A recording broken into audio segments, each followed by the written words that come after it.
Of you ಬಹಳಷ್ಟು ತಾವು advocates ಈಗ ಅಪೆಲೆಟ್ ಸೈಡ್ ಅಲ್ಲೂ ಕೂಡ ಪ್ರಾಕ್ಟೀಸ್ ಮಾಡ್ತಾ ಇರಬಹುದು. ಸಾಹೇಬರು ಆನರಬಲ್ ಜಸ್ಟಿಸ್ ES ಇಂದ್ರೇಶ್ ಅವರು ಹೇಳಿದ ಹಾಗೆ ಒರಿಜಿನಲ್ ಸೂಟ್ ಅಲ್ಲಿ ಪ್ರಾಕ್ಟೀಸ್ ಮಾಡೋದು ಒಂದು ಸ್ವಲ್ಪ ಬೇರೆನೆ, ಅಪೆಲೆಟ್ ಸ್ಟೇಜ್ ಅಲ್ಲಿ ಅಡ್ವೊಕಸಿ ಮಾಡೋದು ಸ್ವಲ್ಪ ಡಿಫ್ರೆಂಟ್. ನಾವು ದಿ ನೈಸಿಟೀಸ್ ಆಫ್ ಅಪೀಲ್ ನನಗೆ ಕೊಟ್ಟಿದ್ದು ಸಬ್ಜೆಕ್ಟ್ ಅಂದ್ರೆ ಸಿವಿಲ್ ಅಪೀಲ್ಸ್ ಅಂತ ಹೇಳಿ. ಸಿವಿಲ್ ಅಪೀಲ್ಸ್ ಮತ್ತೆ ರಿವಿಷನ್ಸ್, ಇಲ್ಲಿ ತಮಗೆಲ್ಲರಿಗೂ ಬಹುಶಃ ರಿವಿಷನ್ದು ಸ್ಕೋಪು ಅಥವಾ ಅದ್ರ ಬಗ್ಗೆ ಬಹಳಷ್ಟು ನಾಲೆಜ್ ಬೇಕಾಗಿರ್ಲಿಕ್ಕಿಲ್ಲ ಈಗ ಸದ್ಯಕ್ಕೆ. ಆದ್ರೂ ನನ್ನ ಇಚ್ಛೆ ಏನಂದ್ರೆ ತಾವೆಲ್ಲರೂ ಕೂಡ ಹೈಕೋರ್ಟಿಗೆ ಬರಬಹುದು. ತಮ್ಮ ಲಿಂಗಸೂರಲ್ಲಿ ಇರೋ ಪ್ರಾಕ್ಟೀಸ್ ಕೂಡ ಅದೇ ಲಿಟಿಗೆಂಟ್ಸ್ಗೆ ತಾವು ನಿಮ್ಮ ಸೇವೆಯನ್ನು ಹೈಕೋರ್ಟ್ ಅಲ್ಲೂ ಕೊಡಬಹುದು. So if you have to file a revision before the high court under section 115 of the code of civil procedure 1908, there is a small distinction between the scope of an appeal. Scope, appeal the scope ಮತ್ತೆ revision scope ಬೇರೆ ಬೇರೆ CPC-ದಲ್ಲಿ. ತಾವು ಅಪೀಲ್ಗಳು ಹಾಕಬೇಕಾದ್ರೆ original decree, original suit ಅಲ್ಲಿ ಏನು decree ಆಗುತ್ತೋ ಅದರ ಮೇಲೆ ಅಪೀಲ್ ತಾವು section 96 of the code of civil ಪ್ರೊಸೀಜರ್ದಲ್ಲಿ ಅಪೀಲ್ ಹಾಕಬೇಕು. ಸೆಕ್ಷನ್ 96 ತಾವು ಓದಿದ್ರೆ ಸೆಕ್ಷನ್ 96 ಅಲ್ಲಿ appeal lies against only a decree. Decree is defined under section 2 of the code of civil procedure as a final order which adjudicates the rights of parties. So one finality ಬರುವಂತ suit ಅಲ್ಲಿ ಏನು order ಆಗುತ್ತೋ judgement ಆಗುತ್ತೆ ಅದು degree ಅಂತ ಆಗುತ್ತೆ. ಆ degree ಮೇಲೆ ಮಾತ್ರ ಸಿವಿಲ್ ಸೂಟ್ ಹಾಕಬಹುದು. ಇದು ನಾನು ಯಾಕೆ ಹೇಳ್ತಾ ಇದ್ದೀನಿ ಅಂದ್ರೆ ನಾನಿಲ್ಲಿ ತಮಗೆ ಲೆಕ್ಚರ್ ಕೊಡೋಷ್ಟು ದೊಡ್ಡವನಾಗಿಲ್ಲ, ತಾವು ಈಗ ಅಷ್ಟು ನಿಮ್ಮ ಅನುಭವನೂ ಅಷ್ಟು ಕಡಿಮೆ ಇಲ್ಲ ನನ್ನ ಕಡೆಯಿಂದ ಲೆಕ್ಚರ್ ಕೇಳುವಷ್ಟು. ನನ್ನ ಸ್ವಲ್ಪ ಅನುಭವಗಳು ನಾನು ತಮ್ಮ ಜೊತೆ ಶೇರ್ ಮಾಡ್ತೀನಿ. ಒನ್ ಕೇಸಲ್ಲಿ one suit was filed for declaration that adoption deed, ಒಂದು 1969 ಒಂದು ಅಡಾಪ್ಷನ್ ಡೀಡ್ ಅನ್ನ ನಲ್ ಅಂಡ್ ವೈಡ್ ಅಂಡ್ ಡಿಕ್ಲೇರ್ ಮಾಡಬೇಕು ಅಂತ ಒಂದು ಸೂಟ್ ಹಾಕಿದ್ರು. Issue number 1, whether plaintiff proves that the adoption dated so and so is null and void. Issue number 2, whether defendant proves that the suit is barred by limitation. Court now civil court junior division gave a finding. Issue number 1, adoption deed is null and void. Issue number 2, suit is barred by limitation. Final order, since it is barred by limitation, suit is dismissed. However, issue number 1 finding is defendant is not the adopted son of the plaintiff. It is declared that he is not the adopted son. ಪ್ರಶ್ನೆ ಏನು ಬಂತೀಗ, ಈ ತರದ್ದು ಈಗ defendant is aggrieved by the finding on issue number 1. ಅಲ್ಲಿ finding ಬಂದಿದೆ ಒಂದು ಕೋರ್ಟ್ದು, competent ಕೋರ್ಟ್ದು, saying that your adoption is null and void. ಆದ್ರೆ there is no decree against him because limitation ದಲ್ಲಿ ಇರಲಿಲ್ಲ ನನ್ನ ಸೂಟ್ ಅಂತ ಹೇಳಿ ಸೂಟ್ ಇಸ್ ಡಿಸ್ಮಿಸ್ಡ್. ಸೊ ಈ ಸಮಯದಲ್ಲಿ ಆ ಡಿಫೆಂಡೆಂಟ್ ಏನ್ ಮಾಡಬೇಕು ಅಂತನೋ ಪ್ರಶ್ನೆ. Whether the defendant can file an appeal under section 96 of the code of civil procedure or not. If you say that if rights are adjudicated in this suit finally, then an appeal lies, and that's why I said appeal lies only against a decree. So definition of decree is very important for us to be understood. ನಮಗೆ decree ಅಂದ್ರೆ ಏನಂತ ಸರಿಯಾಗಿ ಅರ್ಥ ಆದ್ರೆ ಮಾತ್ರ ನಾವು ಅದನ್ನ appeal ಹಾಕ್ಬೋದೋ ಇಲ್ಲೋ ನಿರ್ಣಯ ತಗೋಬಹುದು ಅಡ್ವೊಕೇಟ್ ಆಗಿ. ಅದಕ್ಕೆ ನಾನು ತಮಗೆ ಹೇಳೋದೇನಂದ್ರೆ please understand the meaning of the word decree. Then remember appeal under section 96 is allowed against a decree. Under order 43 of CPC there are several provisions where several interlocutory and interim orders passed in the proceeding of a suit are specifically permitted to be challenged in an appeal. ನಾವು ಅದನ್ನ ಇಲ್ಲಿ appellate court ಅಲ್ಲಿ ಹಾಕಿದ್ರೆ, district court ಅಲ್ಲಿ senior civil judge ಅಲ್ಲಿ ಹಾಕಿದ್ರೆ MA ಅಂತ ಹೇಳಿ ಅದನ್ನು ತೋರಿಸ್ತೀವಿ, ಮಿಸ್ಲೇನಿಯಸ್ ಅಪೀಲ್ ಅಂತ ಹೇಳಿ. ಹೈಕೋರ್ಟಿಗೆ ಬಂದ್ರೆ ಅದಕ್ಕೆ ಅವರು MFA ಅಂತ ಹೇಳ್ತಾರೆ, ಮಿಸ್ಲೇನಿಯಸ್ ಫಸ್ಟ್ ಅಪೀಲ್ ಅಂತ ಹೇಳ್ತಾರೆ. ಸೊ ಈ ಆರ್ಡರ್ 43 ರೂಲ್ 1 ದಲ್ಲಿ ಸಬ್ ರೂಲ್ A to W ಅಂತ ಹೇಳಿ ABCD ಗೆ W ವರೆಗೂ ಕೊಟ್ಟಿದ್ದಾರೆ. ಇವೆಲ್ಲ ಆರ್ಡರ್ಸ್ಗಳಲ್ಲಿ ತೋರಿಸಿದ್ದೆಲ್ಲ ಆರ್ಡರ್ಸ್ಗಳ ಮೇಲೆ ಸೆಪರೇಟ್ ಆಗಿ ನಾವು ಅಪೀಲು ಹಾಕಬಹುದು. ಆದ್ರೆ ಒಂದಿಷ್ಟು ಇಂಟ್ರಿಮ್ ಆರ್ಡರ್ಸ್ಗಳು ಇರ್ತಾವೆ ಎಲ್ಲಿ ತಮಗೆ ಅಪೀಲ್ ಸೆಪರೇಟ್ ಆಗಿ ಹಾಕ್ಲಿಕ್ಕೆ ಅವಕಾಶನೇ ಇಲ್ಲ ಆರ್ಡರ್ 43 ದಲ್ಲೂ, ಅಥವಾ ಇದ್ರೂ ಕೂಡ ನೀವು ಹಾಕೋದಿಲ್ಲ. ಇಂಟ್ರಿಮ್ ಸ್ಟೇಜ್ ಅದು ಈಗೇನು ಇಮಿಡಿಯೇಟ್ಲಿ ಹಾಕೋದು ಬೇಕಾಗಿಲ್ಲ ಅಂದಾಗ ನೀವು ಮೇನ್ ಜಜ್ಮೆಂಟ್ ಅಥವಾ ಡಿಗ್ರಿ ಮೇಲೆ ಏನು ಅಪೀಲ್ ಹಾಕ್ತಿರೋ ಆ ಅಪೀಲ್ದಲ್ಲಿ ಈ ತರದೊಂದು ಇಂಟರ್ಲಾಕ್ಯೂಟರಿ ಅಥವಾ ಇಂಟ್ರೀಮ್ ಆರ್ಡರ್ ಮಾಡಬಾರ್ದಾಗಿತ್ತು ಅಂತ ಹೇಳಿ ಒಂದು ಗ್ರೌಂಡು ರೇಸ್ ಮಾಡಬಹುದು ತಾವು. ಇದನ್ನು ತಾವು ನೆನಪಲ್ಲಿ ಇಟ್ಕೋಬಹುದು ನೀವು ಅಪೀಲ್ ಹಾಕುವಾಗ, ರೆಡಿ ಮಾಡುವಾಗ. ಇದ್ಯಾಕೆ ಹೇಳ್ತೀನಿ ಅಂದ್ರೆ, ಬಹಳಷ್ಟು ಸರ್ತಿ ಒಂದು ಸಣ್ಣದು you make an application to frame an issue, additional issue frame ಮಾಡ್ರಿ ಅಂತ ಒಂದು ಅಪ್ಲಿಕೇಶನ್ ಕೊಟ್ಟಿರ್ತೀವಿ. ಕೋರ್ಟಿಗೆ ಅನ್ಸುತ್ತೆ this is not required. Judgment ಬರುವಾಗ ಅದೇ ಇಶ್ಯೂ ಮೇಲೆ ಏನೋ ಒಂದು ಫೈಂಡಿಂಗ್ ಕೊಡಬೇಕು ಅಂತ ಹೇಳಿ ಕೋರ್ಟ್ನವರು ಒಂದು ಫೈಂಡಿಂಗ್ ಕೊಟ್ಬಿಡ್ತಾರೆ, ಅದು ನಿಮ್ಮ ವಿರುದ್ಧ ಆಗಿರುತ್ತದೆ. ನಿಮ್ಮ ಅಪ್ಲಿಕೇಶನ್ ಏನು ಇಶ್ಯೂ ಫ್ರೇಮ್ ಮಾಡ್ರಿ ಅಂತೇಳಿ, ನಿಮ್ಮ ಅಪ್ಲಿಕೇಶನ್ ರಿಜೆಕ್ಟ್ ಆಗಿದ್ದಕ್ಕೆ ನೀವು ಯಾರು ಆ ಪಾಯಿಂಟ್ ಮೇಲೆ ಎವಿಡೆನ್ಸ್ ಲೀಡ್ ಮಾಡೋದಿಲ್ಲ. ಆದರೆ ಕೋರ್ಟ್ನವ್ರು ಹೇಳ್ತಾರೆ ಈ ಪಾಯಿಂಟ್ ಮೇಲೆ ಎವಿಡೆನ್ಸ್ ಲೀಡ್ ಮಾಡಿಲ್ಲ party, therefore I am answering the finding, I am answering this suit against him ಅಂತೇಳಿ. ಆವಾಗ ನೀವೇನ್ ಮಾಡಬೇಕು, ಆ ಅಪ್ಲಿಕೇಶನ್ ಮೇಲೆ ಇಂಡಿಪೆಂಡೆಂಟ್ ಆಗಿ ಅಪೀಲ್ ಹಾಕಿರಲಿಲ್ಲ, ಆದರೂ ಕೂಡ ಮೇನ್ ಡಿಗ್ರಿ ಮೇಲೆ RA ಅಥವಾ ರೆಗ್ಯುಲರ್ ಅಪೀಲ್ ಅಥವಾ ಹೈಕೋರ್ಟ್ ಅಲ್ಲಿ ಬಂದ್ರೆ ರೆಗ್ಯುಲರ್ ಫಸ್ಟ್ ಅಪೀಲ್ ಹಾಕಿದಾಗ ಇದು ಒಂದು ಇಂಟ್ರೀಮ್ ಆರ್ಡರ್ ಕೂಡ ತಪ್ಪಾಗಿ ನಿರ್ಣಯ ಮಾಡಿದ್ರು. ಆವಾಗ ಅದನ್ನ ಈಗ ಸರಿಯಾಗಿ ನಿರ್ಣಯ ತಾವು ಮಾಡಬೇಕು, ಅದಕ್ಕಾಗಿ ಆ ಡಿಗ್ರಿ ಸೆಟಸೈಡ್ ಮಾಡ್ರಿ ಅಂತ ಹೇಳಿ ಈ ತರದೊಂದು ಗ್ರೌಂಡು ರೇಸ್ ಮಾಡಬಹುದು. ಇದು ತಾವೆಲ್ಲರೂ ನೆನ್ಪಿಟ್ಕೋಬಹುದು.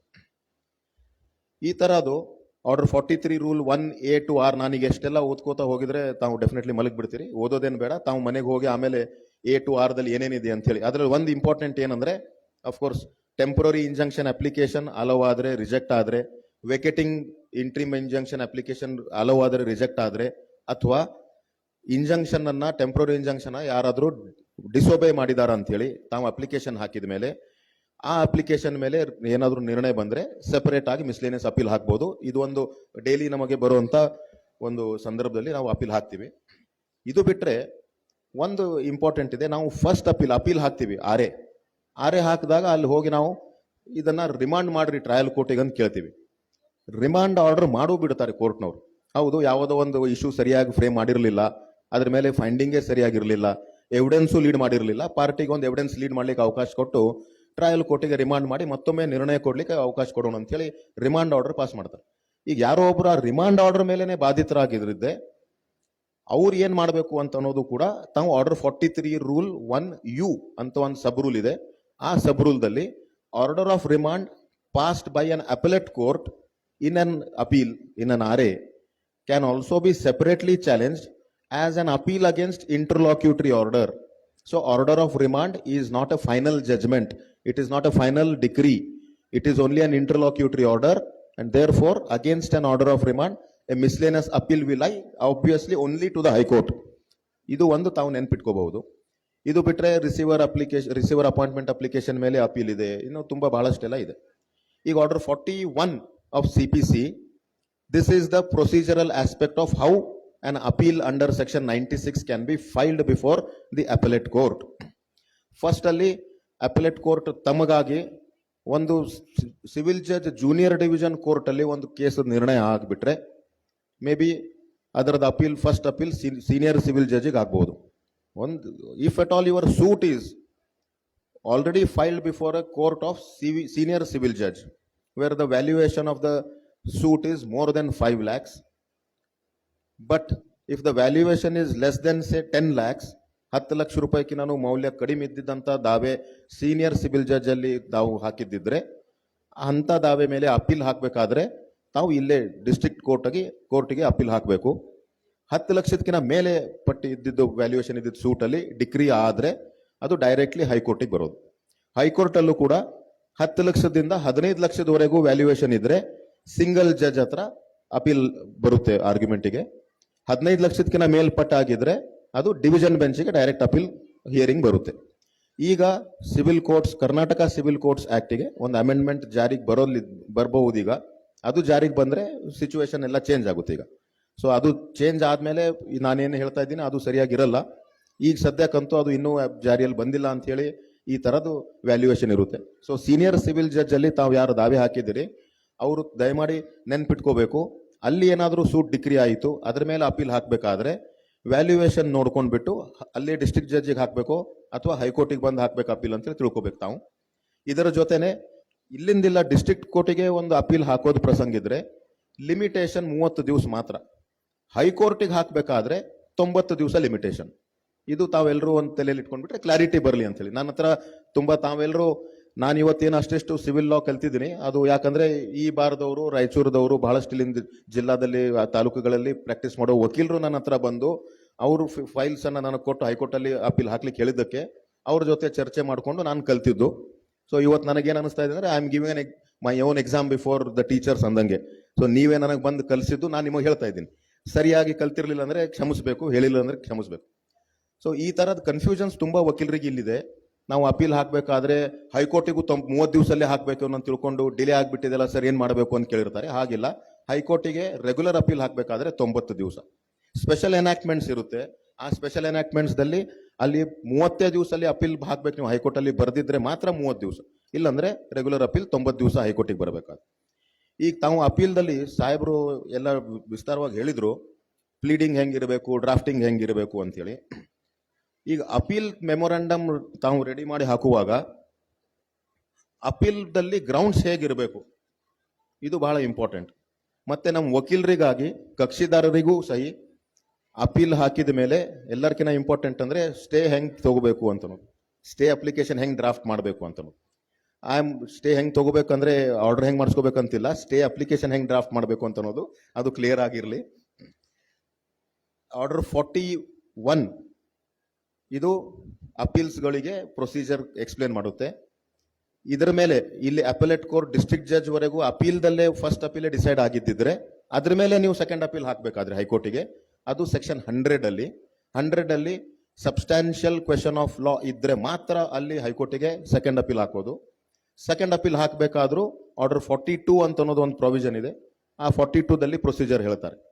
ಆರ್ಡರ್ 42 ದಲ್ಲಿ ಹೇಳಿದ್ದೇನು ಸೇಮ್ ಆರ್ಡರ್ 41 ದಲ್ಲಿ ಇದ್ದಿದ್ದ ಪ್ರೊಸೀಜರೇ ಫಾಲೋ ಮಾಡ್ರಿ ಅಂತ ಹೇಳಿದ್ದು. ಸೊ ತಾವು ಇಷ್ಟು ಅರ್ಥ ಮಾಡ್ಕೋಬೇಕು. ಎಷ್ಟೋ ಜನ ಬಂದು ಕೇಳ್ತಾರೆ, ಸರ್ ಅಲ್ಲಿ ಸಿಂಗಲ್ ಜಡ್ಜ್ ಹತ್ರ ನಮ್ದು ಫಸ್ಟ್ ಅಪೀಲ್ ಡಿಸೈಡ್ ಆಗೋಗಿ ಬಿಟ್ಟಿದೆ ಸರ್, ಅಲ್ಲಿಂದ ಡಿವಿಷನ್ ಬೆಂಚಿಗೆ ಅಪೀಲ್ ಹಾಕ್ತಿರೇನು ಅಂತೇಳಿ. So civil code of civil ಪ್ರೊಸೀಜರ್ದಲ್ಲಿ ಆರೇ ಇಲ್ಲೇನ appeal shall be preferred in the form of a memorandum signed by the appellant or his pleader and presented to the court or to such officer as he appoints. Memorandum shall be accompanied by a copy of the judgment. Subrule 2 ದಲ್ಲಿ contents of memorandum ಇದು ಬಹಳ important. ನಾನು ತಮಗೆಲ್ಲರಿಗೂ ನೆನ್ಪಿಟ್ಕೋಬೇಕಂದ್ರೆ ಏನಿರಬೇಕು rule 2 ದಲ್ಲಿ memorandum of appeal shall set forth concisely and under different heads grounds of objection to the decree without appealed from, without any argument or narrative, and such grounds shall be numbered consecutively. ಅಂದ್ರೆ ನಾವು appeal ಮೆಮೊರಾಂಡಮ್ದಲ್ಲಿ ಆ degree ಯಾಕೆ ತಪ್ಪಿದೆ ಅಂತ ಹೇಳೋದು, objections ಏನಿದೆ ಆ objections ಅನ್ನ ನಾವು ಗ್ರೌಂಡ್ಸ್ ಅಂತ ಹೇಳಿ ಹಾಕಬೇಕು. ಆ ಗ್ರೌಂಡ್ಸ್ ಅನ್ನ ಎಕ್ಸ್ಪ್ಲೇನ್ ಮಾಡೋದು ನೆಸೆಸರಿ ಇಲ್ಲ, ಆ ಗ್ರೌಂಡ್ಸ್ ಆರ್ಗ್ಯುಮೆಂಟ್ ಮಾಡೋದು ನೆಸೆಸರಿ ಇಲ್ಲ. ನಾವು ಬಹಳಷ್ಟು ಎಸ್ಪೆಷಲಿ ಹೈಕೋರ್ಟ್ ಅಲ್ಲಿ ಸೀನಿಯರ್ಸ್ ಡ್ರಾಫ್ಟ್ ಮಾಡಿರ್ತಾರೆ, ಎಲ್ಲೋ ಬೇರೆ ಕೋರ್ಟ್ ಅಲ್ಲಿ ಬಿಸಿ ಇದ್ದಾಗ ಜೂನಿಯರ್ ಆರ್ಗ್ಯುಮೆಂಟ್ ಮಾಡಬೇಕಾಗುತ್ತೇನೋ ಅಂತೇಳಿ ಆ ಜೂನಿಯರಿಗೆ ಸರಿಯಾಗಿ ತಿಳಿಲಿ ಅಂತ ಅನ್ನೋದಕ್ಕೆ ಡೀಟೇಲ್ ಅಲ್ಲಿ ಗ್ರೌಂಡ್ಸ್ ಬರೆದು ಅದರದ್ದು ನೆರೇಟಿವ್ ಆರ್ಗ್ಯುಮೆಂಟು ಅಲ್ಲೇ ಬರೆದು ಬಿಟ್ಟಿರ್ತೀವಿ. ಅದು ಉದ್ದೇಶ ಬೇರೆನೆ. ಆದ್ರೆ ಆರ್ಡರ್ 41 ರೂಲ್ 1 ದಲ್ಲಿ ಇದು ನೆಸೆಸರಿ ಇಲ್ಲ. ಇದೇ ಹೇಳೋದು ಸಾಹೇಬ್ರು ಹೇಳಿದ್ದು. ಆರ್ಡರ್ 6 ರಲ್ಲೂ ಪ್ಲೀಡಿಂಗ್ಸ್ ಬರೆಯುವಾಗ ಬರೀ ಫ್ಯಾಕ್ಟ್ಸ್ ಬರಿಬೇಕು, ಮೆಟೀರಿಯಲ್ ಫ್ಯಾಕ್ಟ್ಸ್ ಬರಿಬೇಕಂತ ಅವ್ರು ಹೇಳಿದ್ರು. ಹಾಗೆ ಅಪೀಲ್ ಫೈಲ್ ಮಾಡುವಾಗ ಅಪೀಲ್ ಮೆಮೊರಾಂಡಮ್ದಲ್ಲಿ ಬರೀ ಗ್ರೌಂಡ್ಸ್ ಬರೆದರೆ ಸಾಕು ಅಂತ ಹೇಳಿ ಇಲ್ಲಿ ಆರ್ಡರ್ 41 ರೂಲ್ 1 ಹೇಳುತ್ತೆ. ನಾವು ರೂಲಿಂಗ್ಸ್ ಬರೆದು ಬಿಡೋದು, ಅದರಲ್ಲೇ ಸೈಟೇಷನ್ಸ್ ಹಾಕೋದು, ಪ್ರಿನ್ಸಿಪಲ್ ಆಫ್ ಲಾ ಹಾಕ್ಬಿಡೋದು, ಸೆಕ್ಷನ್ ಹಾಕ್ಬಿಡೋದು ಇದೆಲ್ಲ ನೆಸೆಸರಿ ಇಲ್ಲ. ಆದ್ರೂ ಎಕ್ಸ್ಟ್ರಾ ಕ್ಲಾರಿಟಿ ಸಲುವಾಗಿ ತಮಗೆ ಯಾರಿಗಾದ್ರೂ ಅನ್ಸಿದ್ರೆ ಹಾಕ್ಬಹುದು, ಆದ್ರೆ ಅದು ಪ್ರಿಸ್ಕ್ರೈಬ್ಡ್ ಇಲ್ಲ ಈ CPC. ಅವ್ರು ಹೇಳಿದ್ರು ಪ್ಲೀಡಿಂಗ್ಸ್ ಕೂಡ ಅಮೆಂಡ್ಮೆಂಟ್ ಮಾಡಬಹುದೋ ಇಲ್ಲೋ ಅಂತ ಅನ್ನೋದು ಪ್ರಶ್ನೆ ಬಂದ್ರೆ ಆರ್ಡರ್ 41 ರೂಲ್ 2 ದಲ್ಲಿ you can make amendment to your appeal memorandum. ಯಾವುದೊಂದು ಬಿಟ್ಟು ಹೋಗಿದ್ದು ಗ್ರೌಂಡ್ ತಾವು ಬೇಕಾದ್ರೆ ರೇಸ್ ಮಾಡಬಹುದು, ಇಲ್ಲ ಅಂತಿಲ್ಲ. ಸೊ ಅದು ಕೂಡ ತಾವು ನೆನ್ಪಿಟ್ಕೋಬಹುದು. Same provisions of pleadings are applicable there. Appeal ನಾವು ಫೈಲ್ ಮಾಡುವಾಗ ಸಪೋಸ್ ಈಗ ಸೀನಿಯರ್ ಸಿವಿಲ್ ಜಡ್ಜ್ ದಿಂದ ಡಿಗ್ರಿ ಆಗಿದ್ದನ್ನ ನಾವು ಡಿಸ್ಟ್ರಿಕ್ಟ್ ಕೋರ್ಟಿಗೆ ಅಪೀಲ್ ಮಾಡ್ಬೇಕಂತ ಇದ್ದೇವೆ. ಈ ಅಪೀಲ್ 30 ದಿವಸದಲ್ಲಿ ಫೈಲ್ ಮಾಡಬೇಕು.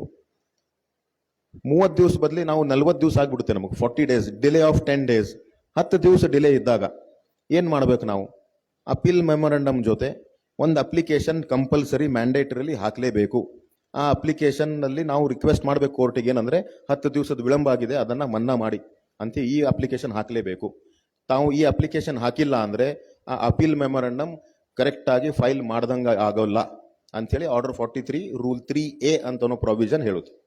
ಸೊ ಅಪೀಲ್ ಡಿಲೇ ಆಗಿದ್ರೆ ಡಿಲೇ ಕಂಡೋನ್ ಮಾಡಬಹುದು ಅಂತನೋ ಪ್ರಾವಿಷನ್ ಲಿಮಿಟೇಷನ್ ಆಕ್ಟ್ ಅಲ್ಲಿ section 5 of the limitation act permits you to seek condonation of the delay in preferring an application or an appeal if you give reasons which are satisfactory. Cause for delay ಏನಿದೆ ಅದು satisfactory ತಾವು explain ಮಾಡಿದ್ರೆ delay ಕಂಡೋನ್ ಮಾಡಬಹುದು court. ಆದರೆ appeal delay ಇದ್ದಾಗ ತಾವು separate ಆಗಿ application ಹಾಕಿ ಅಲ್ಲಿ ತಮ್ಮ ಅಫಿಡವಿಟ್ದಲ್ಲಿ ಎಕ್ಸ್ಪ್ಲೇನ್ ಮಾಡಬೇಕು ಯಾಕೆ ವಿಳಂಬ ಆಗಿದೆ ಅಂತೇಳಿ. ಇದು ಒಂದು. ಆದರೆ ತಾವು ಸೂಟ್ ಹಾಕುವಾಗ ಪ್ಲೇಂಟ್ ಪ್ರೆಸೆಂಟ್ ಮಾಡುವಾಗ suppose suit is to be filed within 3 years from the date of cause of action under limitation act. ಯಾವುದೋ ಒಂದು ಕಾರಣಕ್ಕೆ ನಡುವೆ ಒಂದು 3 ವರ್ಷ ಆಗೋಕಿನ ಮುಂಚೆನೆ ಕೋವಿಡ್ ಲಾಕ್ಡೌನ್ ಆಗ್ಬಿಡ್ತು ಅಥವಾ ಪ್ಲೇಂಟಿಫ್ಗೆ ಹುಚ್ಚು ಹಿಡಿದು ಬಿಡ್ತು, ಒಂದು 4 ತಿಂಗಳು ಅವನು ಟ್ರೀಟ್ಮೆಂಟ್ ತೊಗೊಂಡ್ಬಿಟ್ಟು ಸರಿಯಾಗ್ಬಿಟ್ಟ, ಡಿಲೇ ಆಗ್ಬಿಡ್ತು 4 ತಿಂಗಳದು. ಆವಾಗ ಪ್ಲೇಂಟ್ ಜೊತೆ ಸೆಪರೇಟ್ ಅಪ್ಲಿಕೇಶನ್ ಹಾಕಿ ಸೆಕ್ಷನ್ 5 ಲಿಮಿಟೇಷನ್ ಆಕ್ಟ್ ಪ್ರಕಾರ ಕಂಡೋನ್ ಮಾಡಿ ಅಂತ ಕೇಳಲಿಕ್ಕೆ ಬರಲ್ಲ. ಇದು ಡಿಸ್ಟಿಂಕ್ಷನ್ ತಾವು ಅರ್ಥ ಮಾಡ್ಕೋಬೇಕು ಎಲ್ಲರೂ. ಸೂಟ್ ಫೈಲ್ ಮಾಡುವಾಗ ಪ್ಲೇಂಟ್ ಫೈಲ್ ಮಾಡುವಾಗ ಡಿಲೇ ಏನಾದರೂ ಆಗಿದ್ರೆ ಆ ಡಿಲೇಯನ್ನ ಎಕ್ಸ್ಪ್ಲೇನ್ ಮಾಡೋದು ಪ್ರಸಂಗನೇ ಬಂದ್ರೆ ಸೆಕ್ಷನ್ 12 ಲಿಮಿಟೇಷನ್ ಸೇವೆ ಕೊಡಬಹುದು. ನಮ್ಮ ತಪ್ಪಿಂದ ನಾವು ಅವರಿಗೆ ತೊಂದರೆ ಕೊಡ್ಲಾರ್ದಂಗೆ ಆಗುತ್ತೆ ಈ ಥರದ ನೆನ್ಪಿಟ್ರೆ. ಈಗ ನಾವು ಹಾಕಿದ್ದು 30 ವಿತ್ ಡಿಲೇ ಅಪ್ಲಿಕೇಶನ್ ಹಾಕ್ತೀವಿ. ಆ ಡಿಲೇ ಅಪ್ಲಿಕೇಶನ್ ಹಾಕಿದ ಮೇಲೆ 2 ದೊಡ್ಡ ಪ್ರಶ್ನೆ ಹೈಕೋರ್ಟ್ ಎದುರುಗಡೆ ಬಹಳ ಬರುತ್ತದು. ಫಸ್ಟ್ ಕೋರ್ಟ್ ಹತ್ರ ಫಸ್ಟ್ ಪ್ರಿನ್ಸಿಪಲ್ ಏನು, in an appeal filed beyond the prescribe time unless the court condones the delay the appeal cannot be entertained on its merits by the court. So ಅಪೀಲ್ದ decision ಕೊಡಬೇಕಾದ್ರೆ ಆ delay condone ಮಾಡಬೇಕು. Suppose application IA number 1 for condoning delay, court feels not satisfied with the cause shown in the affidavit. 10 ದಿವಸ cause ತಾವು ತೋರಿಸಿದ್ದು ಸರಿಯಾಗಿ ಇಲ್ಲ ಅಂತ ಅನಿಸ್ಬಿಟ್ಟು court is not ready to condone the delay of 10 days in filing the appeal ಅಂತ ಹೇಳಿ application dismiss ಮಾಡಿದ್ರೆ ಅದರ ಮೇಲೆ ಏನು ನೆಕ್ಸ್ಟ್ ರೆಮಿಡಿ ನಮಗೆ? ಇದು ಒಂದು ಪ್ರಶ್ನೆ. ಆರ್ಡರ್ 43 ರೂಲ್ 1ದಲ್ಲಿ application for condoning delay reject ಆದರೆ ಯಾವುದೋ ಇಂಟರ್ಲಾಕ್ಯೂಟರಿ ಆರ್ಡರ್ ಅಂತ ಹೇಳಿ ಮಿಸ್ಲೇನಿಯಸ್ ಅಪೀಲ್ ಹಾಕೋ ಪ್ರೊವಿಷನ್ ಇಲ್ಲ. ಬರೀ ಅಪ್ಲಿಕೇಶನ್ ಫಾರ್ ಕಂಡೋನಿಂಗ್ ಡಿಲೇ ಇದು ರಿಜೆಕ್ಟ್ ಮಾಡಿದ್ರೆ ಈ order is not deciding finally the rights of parties. Therefore this cannot be treated as a decree. Section 2 subsection 2ದಲ್ಲಿ CPC ಡಿಕ್ರಿದ ಡೆಫಿನಿಷನ್ದಲ್ಲಿ ಈ ಆರ್ಡರ್ ಬರೋದಿಲ್ಲ. ಯಾಕಂದ್ರೆ ಇಲ್ಲಿ ಏನು ರೈಟ್ಸ್ ಡಿಸೈಡ್ ಮಾಡ್ತಾ ಇಲ್ಲ ಕೋರ್ಟ್. ಇಲ್ಲಿ ನೀವು ಹಾಕಿದ್ದ ಅಪೀಲ್ ವಿಳಂಬನ ಮನ್ನಾ ಮಾಡಬೇಕೋ ಇಲ್ವೋ ಡಿಸೈಡ್ ಮಾಡಿ ತೆಗೆದುಬಿಟ್ರು, ಮೆರಿಟ್ಸ್ ಮೇಲೆ ಡಿಸೈಡೇ ಮಾಡಿಲ್ಲ. ಸೊ ಇದು ಡಿಕ್ರಿ ಆಗೋದಿಲ್ಲ, ಸೊ ಸೆಕೆಂಡ್ ಅಪೀಲ್ ಬರೋದಿಲ್ಲ ಅಂತ ಒಂದು ವ್ಯೂ ಹೈಕೋರ್ಟ್ ಅಲ್ಲಿ. ಮತ್ತೆ ಏನು ಹಾಕಬೇಕು ಅದು ನಾನು ತಿಳಿಸ್ತೀನಿ. ರಿವಿಷನ್ ಅಂದ್ರೆ ಏನು ಅಂತ ಹೇಳಿ section 115 of the code of civil ಪ್ರೊಸೀಜರ್ದಲ್ಲಿ ಈ ತರದ ಆರ್ಡರ್ಸ್ ಇದೆ ಎಲ್ಲಿ ಅಪೀಲ್ ಪರ್ಮಿಸಿಬಲ್ ಇಲ್ಲ ಯಾವುದೋ ಪ್ರೊವಿಷನ್ದಲ್ಲಿ, where it amounts to a case decided by the court subordinate to the high court. ಅವಾಗ if there is no appeal permissible but still it is a case decided by the court subordinate to high court, then if there is any error of jurisdiction in deciding such a case, a revision lies before the high court under 115. ಇದು ವ್ಯತ್ಯಾಸ appeal ಮತ್ತೆ ರಿವಿಷನ್ದು. 1-2 ನಿಮಿಷದಲ್ಲಿ ನಾನು ತಿಳಿಸ್ತೀನಿ ತಮಗೆ. Appeal ಅಂದ್ರೆ ನಾವು civil judge senior division ಒಂದು ಜಜ್ಮೆಂಟ್ ಅನ್ನ ಡಿಸ್ಟ್ರಿಕ್ಟ್ ಕೋರ್ಟ್ ಹತ್ರ ಅಪೀಲ್ ಹಾಕ್ತಿವಿ, ಅಥವಾ ಜೂನಿಯರ್ ಸಿವಿಲ್ ಜಡ್ಜ್ ಜಜ್ಮೆಂಟ್ ಡಿಗ್ರಿಯನ್ನ ಅಪೀಲ್ ಹಾಕಿ ಸೀನಿಯರ್ ಡಿವಿಷನ್ ಹತ್ರ ಹೋಗ್ತೀವಿ. ಅಪೀಲ್ ಹಾಕಿದ ತಕ್ಷಣ ವಿದಿನ್ ಟೈಮ್ ಇದ್ದಾಗ ಅಥವಾ ಬಿಯಾಂಡ್ ಟೈಮ್ ಇದ್ದಿದ್ದನ್ನ ಮನ್ನಾ ಆಗಿ ಮೆರಿಟ್ ಮೇಲೆ ಅಪೀಲ್ ಡಿಸೈಡ್ ಮಾಡ್ಬೇಕಂತಂದಾಗ ಒರಿಜಿನಲ್ ಸೂಟ್ ಡಿಸೈಡ್ ಮಾಡುವಾಗ ಏನೇನು ಪವರ್ಸ್ಗಳು ಸಿವಿಲ್ ಕೋರ್ಟಿಗೆ ಇತ್ತು ಅವೆಲ್ಲ ಪವರ್ಸ್ಗಳು ಫಸ್ಟ್ ಅಪೆಲೆಟ್ ಕೋರ್ಟಿಗೂ ಇರುತ್ತೆ. Appellate court has got all powers, plenary powers of the court which was deciding the original suit. So ನೀವು ಮತ್ತೆ ನನಗೆ ಒಂದು ಯಾವುದೋ ವಿಟ್ನೆಸ್ ಎಕ್ಸಾಮಿನ್ ಮಾಡೋದಿದೆ ಅಂತ ಹೇಳಿ ಅವಕಾಶ ಕೇಳೋದಿದ್ರೆ ತಾವು ಕೇಳಬಹುದು. ಸರ್ ಆ ಯಾವುದೋ ಎವಿಡೆನ್ಸ್ ಅನ್ನ ಟ್ರಯಲ್ ಕೋರ್ಟ್ನವ್ರು ಸರಿಯಾಗಿ ಅಸೆಸ್ ಮಾಡಿಲ್ಲ, ಅಪ್ರಿಷಿಯೇಟ್ ಮಾಡಿಲ್ಲ ಅಂತ ಆರ್ಗ್ಯುಮೆಂಟ್ ಮಾಡೋದಿದ್ರೆ ಮಾಡಬಹುದು. ಅಮೆಂಡ್ಮೆಂಟ್ ಮಾಡ್ಬೇಕು ಸರ್ ನನ್ನ ರಿಟರ್ನ್ ಸ್ಟೇಟ್ಮೆಂಟ್ಗೆ, ಪ್ಲೀಡಿಂಗಿಗೆ ಅಮೆಂಡ್ಮೆಂಟ್ ಮಾಡಬೇಕು ಅಂತ ಅಪ್ಲಿಕೇಶನ್ ಕೊಡೋದಿದ್ರೆ ಅದು ಸಹಿತ ತಾವು ಮಾಡಬಹುದು.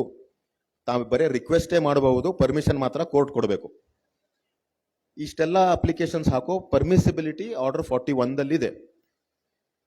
ಇದು ಯಾಕೆ ನಾನು ಹೇಳ್ತಾ ಇದ್ದೀನಿ ಅಂದ್ರೆ, ಇದೇ ಅಪೆಲೆಟ್ ಕೋರ್ಟ್ನವರು ಒಂದೇನಾದ್ರೂ ನಿರ್ಣಯ ತಗೊಂಡ ಮೇಲೆ ತಾವು ಸೆಕೆಂಡ್ ಅಪೀಲಿಗೆ ಬಂದಾಗ ಅಲ್ಲಿ ಫ್ಯಾಕ್ಟ್ಸ್ ಮೇಲೆ ಸರ್ ಎವಿಡೆನ್ಸ್ ಸರಿಯಾಗಿ ಅಪ್ರಿಷಿಯೇಟ್ ಮಾಡಿಲ್ಲ ಎರಡೂ ಕೋರ್ಟ್ನವರು ಅಂತೇಳಿ ಗ್ರೌಂಡ್ಸ್ ರೇಸ್ ಮಾಡಿದ್ರೆ ಹೈಕೋರ್ಟಿಗೆ ಅದು ಜೂರಿಸ್ಡಿಕ್ಷನೇ ಬರೋಲ್ಲ ಅಪ್ರಿಷಿಯೇಟ್ ಮಾಡ್ಲಿಕ್ಕೆ ಎವಿಡೆನ್ಸ್. ಮತ್ತೊಮ್ಮೆ ನನ್ನ ಹತ್ರ ತಾವು ಎಲ್ಲರೂ ಎಷ್ಟೋ ಸರ್ತಿ ಅಪೀಲ್ಸ್ ಹಾಕ್ಲಿಕ್ಕೆ ಸೆಕೆಂಡ್ ಅಪೀಲ್ ಹಾಕ್ಲಿಕ್ಕೆ ಕಳಿಸಿದಾಗ ನನಗೆ ಹೇಳ್ತೀರಿ ಸರ್ ಇದು ಒಂದು ಯಾವುದೋ ಒಂದು ವಿಟ್ನೆಸ್ ಇತ್ತು ಸರ್, ಅವ್ರು ಹೀಗೆ ಹೇಳಿದ್ದಾರೆ, ಅದರ ಅರ್ಥ ಏನೋ ಬೇರೆನೇ ಬಂದ್ಬಿಟ್ಟಿದೆ ಜಜ್ಮೆಂಟ್ ಅಲ್ಲಿ, ಹಾಗಿಲ್ಲ ಹೀಗೆ ಅಂತ ಹೇಳಿ ತಿಳ್ಕೊಬೇಕಾಗಿತ್ತು.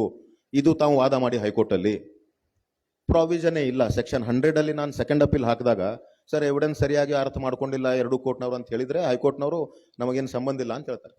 ನಾನು ಫಸ್ಟ್ ಏನ್ ತೋರಿಸ್ಬೇಕು ಹೈಕೋರ್ಟ್ಗೆ, ಸಬ್ಸ್ಟಾನ್ಷಿಯಲ್ ಕ್ವಶನ್ ಆಫ್ ಲಾ ಈ ಕೇಸಲ್ಲಿ ಇದೆ ಅಂದ್ರೆ ಎರಡೂ ಕೋರ್ಟ್ನವರು ಕಾನೂನನ್ನ ಕಾಯ್ದೆಯನ್ನ ಸರಿಯಾಗಿ ಅರ್ಥನೇ ಮಾಡ್ಕೊಂಡಿಲ್ಲ, ತಪ್ಪಾಗಿ ಅರ್ಥ ಮಾಡ್ಕೊಂಡ್ಬಿಟ್ಟು ತಪ್ಪು ಕಾನೂನನ್ನ ಅಲ್ಲಿ ಅಪ್ಲಿಕೇಬಲ್ ಮಾಡಿಬಿಟ್ಟಿದ್ದಾರೆ. ಸೊ ಆ ಕಾನೂನನ್ನ ಏನಿದೆ ಅಂತ ಹೇಳಿ ತಾವು ಫಸ್ಟ್ ಡಿಸೈಡ್ ಮಾಡಬೇಕು ಅಂತ ಹೇಳಿದ್ರೆ ಮಾತ್ರ ಹೈಕೋರ್ಟ್ನವರು ಆವಾಗ ಒಂದು ಕ್ವಶನ್ ಆಫ್ ಲಾ ಫ್ರೇಮ್ ಮಾಡಿ ಅದ್ರ ಮೇಲೆ ಆರ್ಗ್ಯುಮೆಂಟ್ ಕೇಳಿ ಹೌದು the law was not like this as understood by the two courts, the trial court and the appellate court, the law is something else ಅಂತ ಹೇಳಿ ಡಿಕ್ಲೇರ್ ಮಾಡ್ತಾರೆ.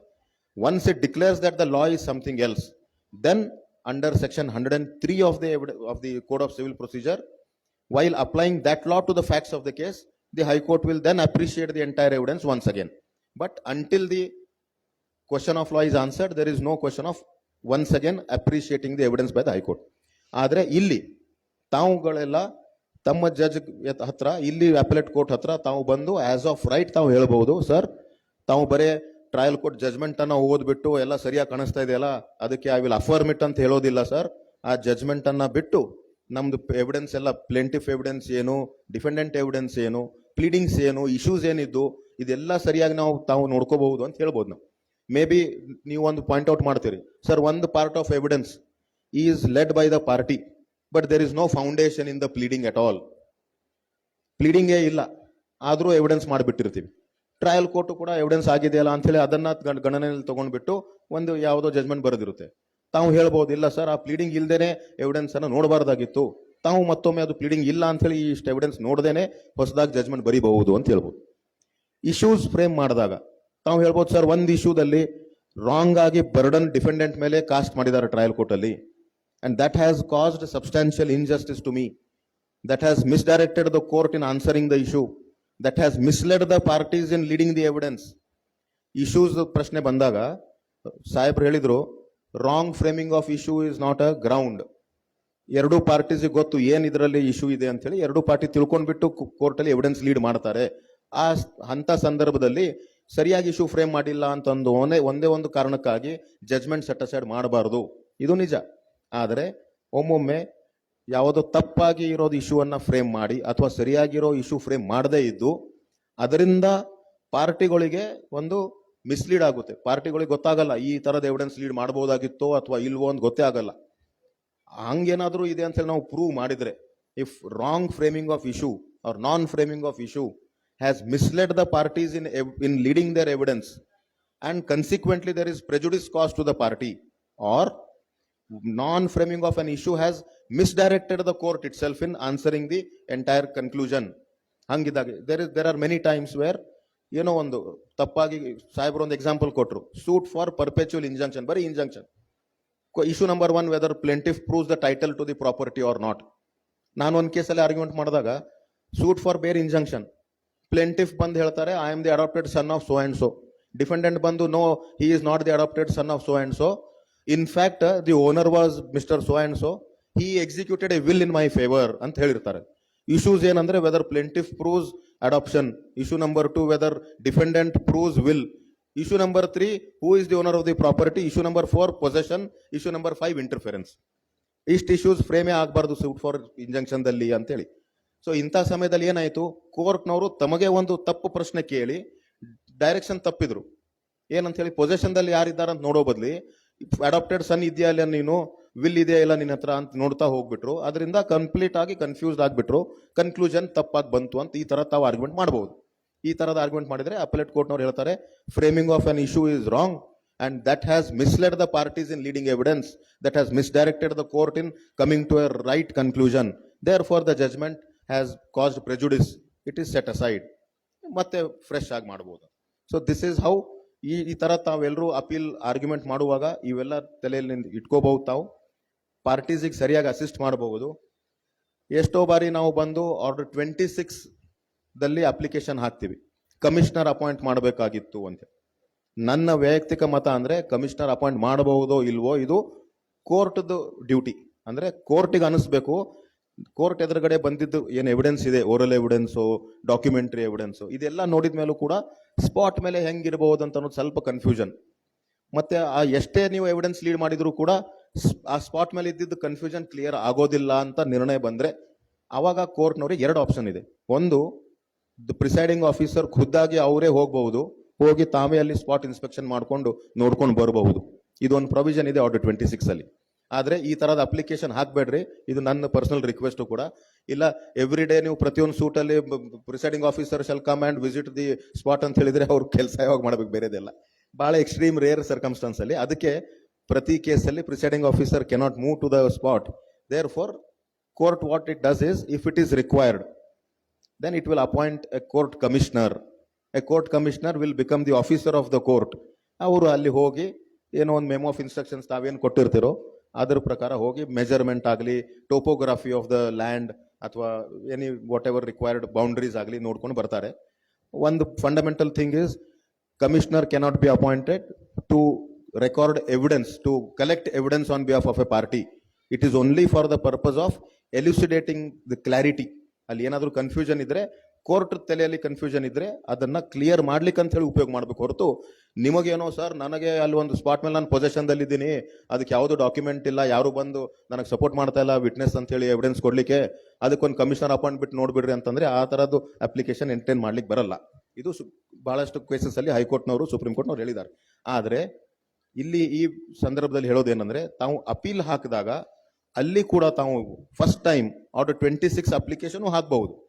ತಮಗೇನಾದ್ರೂ ಅನಿಸ್ತು ಸೂಟ್ ಫಾರ್ ಇಂಜಂಕ್ಷನ್ ಇದು, ನೀವು ಹೇಳ್ತೀರಿ ಸರ್ ನಾನು 30/40 ಸೈಟ್ ಅಲ್ಲಿ ಇದ್ದೀನಿ, 30/40 ಸರ್ವೆ ನಂಬರ್ 8 ಅಲ್ಲಿ ಇದೆ, ಆ 8 ಅಲ್ಲಿ ಒಂದು ಬೌಂಡ್ರಿ ಇದೆ, ಅಲ್ಲಿ ಒಂದು ಏನೋ ದೊಡ್ಡ ಗಿಡ ಇದೆ, ಅಲ್ಲಿ ಏನೋ ಒಂದು ಕಟ್ಟಿದ ಒಂದು ಗೌರ್ಮೆಂಟ್ ಲ್ಯಾಂಡ್ ಇದೆ, ಅಲ್ಲಿ ಏನೋ ಒಂದು ಟೋಪೋಗ್ರಫಿ ಕ್ಲಾರಿಟಿ ಬರಬೇಕಾದ್ರೆ ಒಂದು ಕಮಿಷನರ್ ಅಪಾಯಿಂಟ್ ಮಾಡಬಹುದು ನೀವು ಅಂತ ಹೇಳಿದ್ರೆ ಅಂತ ಅಪ್ಲಿಕೇಶನ್ ನೀವು ಫಸ್ಟ್ ಅಪೀಲ್ದಲ್ಲೂ ಹಾಕಬಹುದು. ಅಪೀಲ್ದಲ್ಲಿ ಈಗ ನಮ್ಮೆಲ್ಲರಿಗಾಗಿ ಇರೋ ಇಂಪಾರ್ಟೆಂಟ್ ಅಪ್ಲಿಕೇಶನ್ ಅಂದ್ರೆ order 41 rule 5.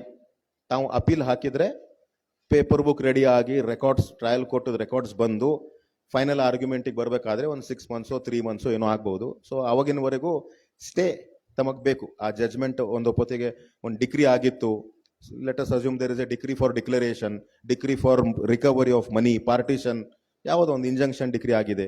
So defendant appeal ಇದ್ದಾಗ you can file an application under order 41 rule 5 for an interim order of stay. ಆದರೆ ಇದರಲ್ಲಿ ರೆಸ್ಪಾಂಡೆಂಟ್ ಸೈಡ್ ಅಡ್ವೊಕೇಟಿಗೆ ಇಂಟ್ರೆಸ್ಟಿಂಗ್ ಇರೋ ಏನಂದ್ರೆ, ಕೋರ್ಟ್ನವರು ಸ್ಟೇ ಗ್ರಾಂಟ್ ಮಾಡಬೇಕಾದ್ರೆ ಮನಿ ಡಿಕ್ರಿ ಇತ್ತು ಅಂದ್ರೆ ಸೆಕ್ಯೂರಿಟಿ ಕೊಡಬೇಕು ಅಂತ ಹೇಳಿ ರೆಸ್ಪಾಂಡೆಂಟು ಕೇಳ್ಬೋದು, ಅಥವಾ ಕೋರ್ಟೇ ಒಂದು ಕಂಡೀಷನ್ ಹಾಕ್ಬಹುದು. ಆ ಡಿಸ್ಪ್ಯೂಟೆಡ್ ಡಿಕ್ರಿ ಅಮೌಂಟ್ ಏನಿದೆ ಆ ಡಿಕ್ರಿ ಅಮೌಂಟ್ ವಿತ್ ಇಂಟ್ರೆಸ್ಟ್ ಅನ್ನ ನಾವು ಕಟ್ಬಿಟ್ಟಿದ್ರೆ ನಾವು ಸ್ಟೇ ಮಾಡ್ತೀವಿ, ಎಕ್ಸಿಕ್ಯೂಷನ್ ಅಂತೂ ಹೇಳ್ಬೋದು. So security can be sought for, can be ordered by the court when you are asking for an interim order of stay.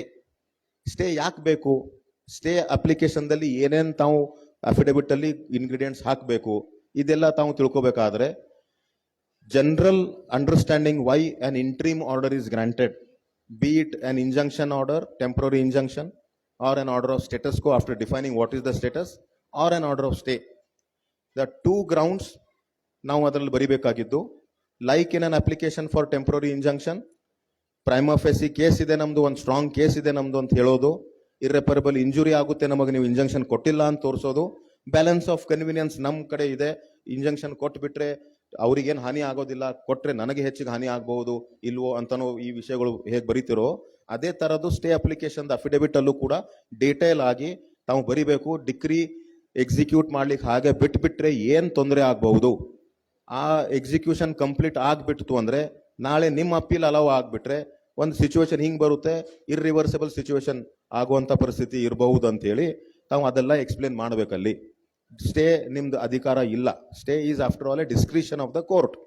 So in few cases ನಾವು suit for partition, 1/4 share ಕೊಟ್ಬಿಡ್ಬೇಕು. ನಾವೆಲ್ಲ ಒಪ್ಕೋತೀವಿ, relationship ಒಪ್ಕೊಂಡಿದ್ದು, property joint family ಅಂತ ಹೇಳಿ ಒಪ್ಕೊಂಡಿದ್ದು, ancestral property ಅಂತ ಒಪ್ಕೊಂಡಿದ್ದು, ಆದ್ರೂ ಕೂಡ ಬಂದು application for stay, sir first appeal ಇದು stay ಕೊಟ್ಬಿಡ್ರಿ ಅಂತ ಕೇಳ್ತೀವಿ ನಾವು. ಫಸ್ಟ್ ಅಪೀಲ್ ಇದ್ರೂ ಕೂಡ ಫಸ್ಟ್ ಅಪೀಲ್ ಹಾಕೋ ಅಧಿಕಾರ ನಿಮಗಿದೆ, ಆದರೆ ಸ್ಟೇ ಕೇಳಬೇಕು ಅಂತ ಅನ್ನೋ ಅಧಿಕಾರ ಪೂರ್ತಿಯಾಗಿಲ್ಲ. It is discretion of the court. So ಅಲ್ಲಿ ನಾವು ಏನು ಕೇಳಬಹುದು, ಎಷ್ಟು ಕೇಳಬಹುದು, ಅದು ಡಿಸ್ಕ್ರಿಷನ್ ಇರೋದ್ರಿಂದ ತಾವು ಎಕ್ಸ್ಪ್ಲೇನ್ ಮಾಡಬೇಕು. ಇದು ತಾವು ಸ್ಟೇ ಕೊಟ್ಟಿಲ್ಲ ಅಂದ್ರೆ, ಒಂದು ಮನೆ ಇದೆ ಅಲ್ಲಿ, ಆ ಮನೆ ಎಕ್ಸಿಕ್ಯೂಟ್ ಆಗ್ಬಿಡ್ತು, ಡಿವಿಷನ್ ಆಗ್ಬಿಟ್ರೆ ಇರೋ ಜನ ಎಲ್ಲಿ ಹೋಗ್ಬೇಕು ಅಲ್ಲಿಂದ, ಈಗೇನಾದ್ರೂ ಒಂದು ಎಕ್ಸ್ಪ್ಲನೇಷನ್ ಕೊಟ್ಟರೆ ಮಾತ್ರ ನಿಮಗೆ ಸ್ಟೇ ಸಿಗೋದಿಲ್ಲ ಅಂದ್ರೆ ಇಲ್ಲ.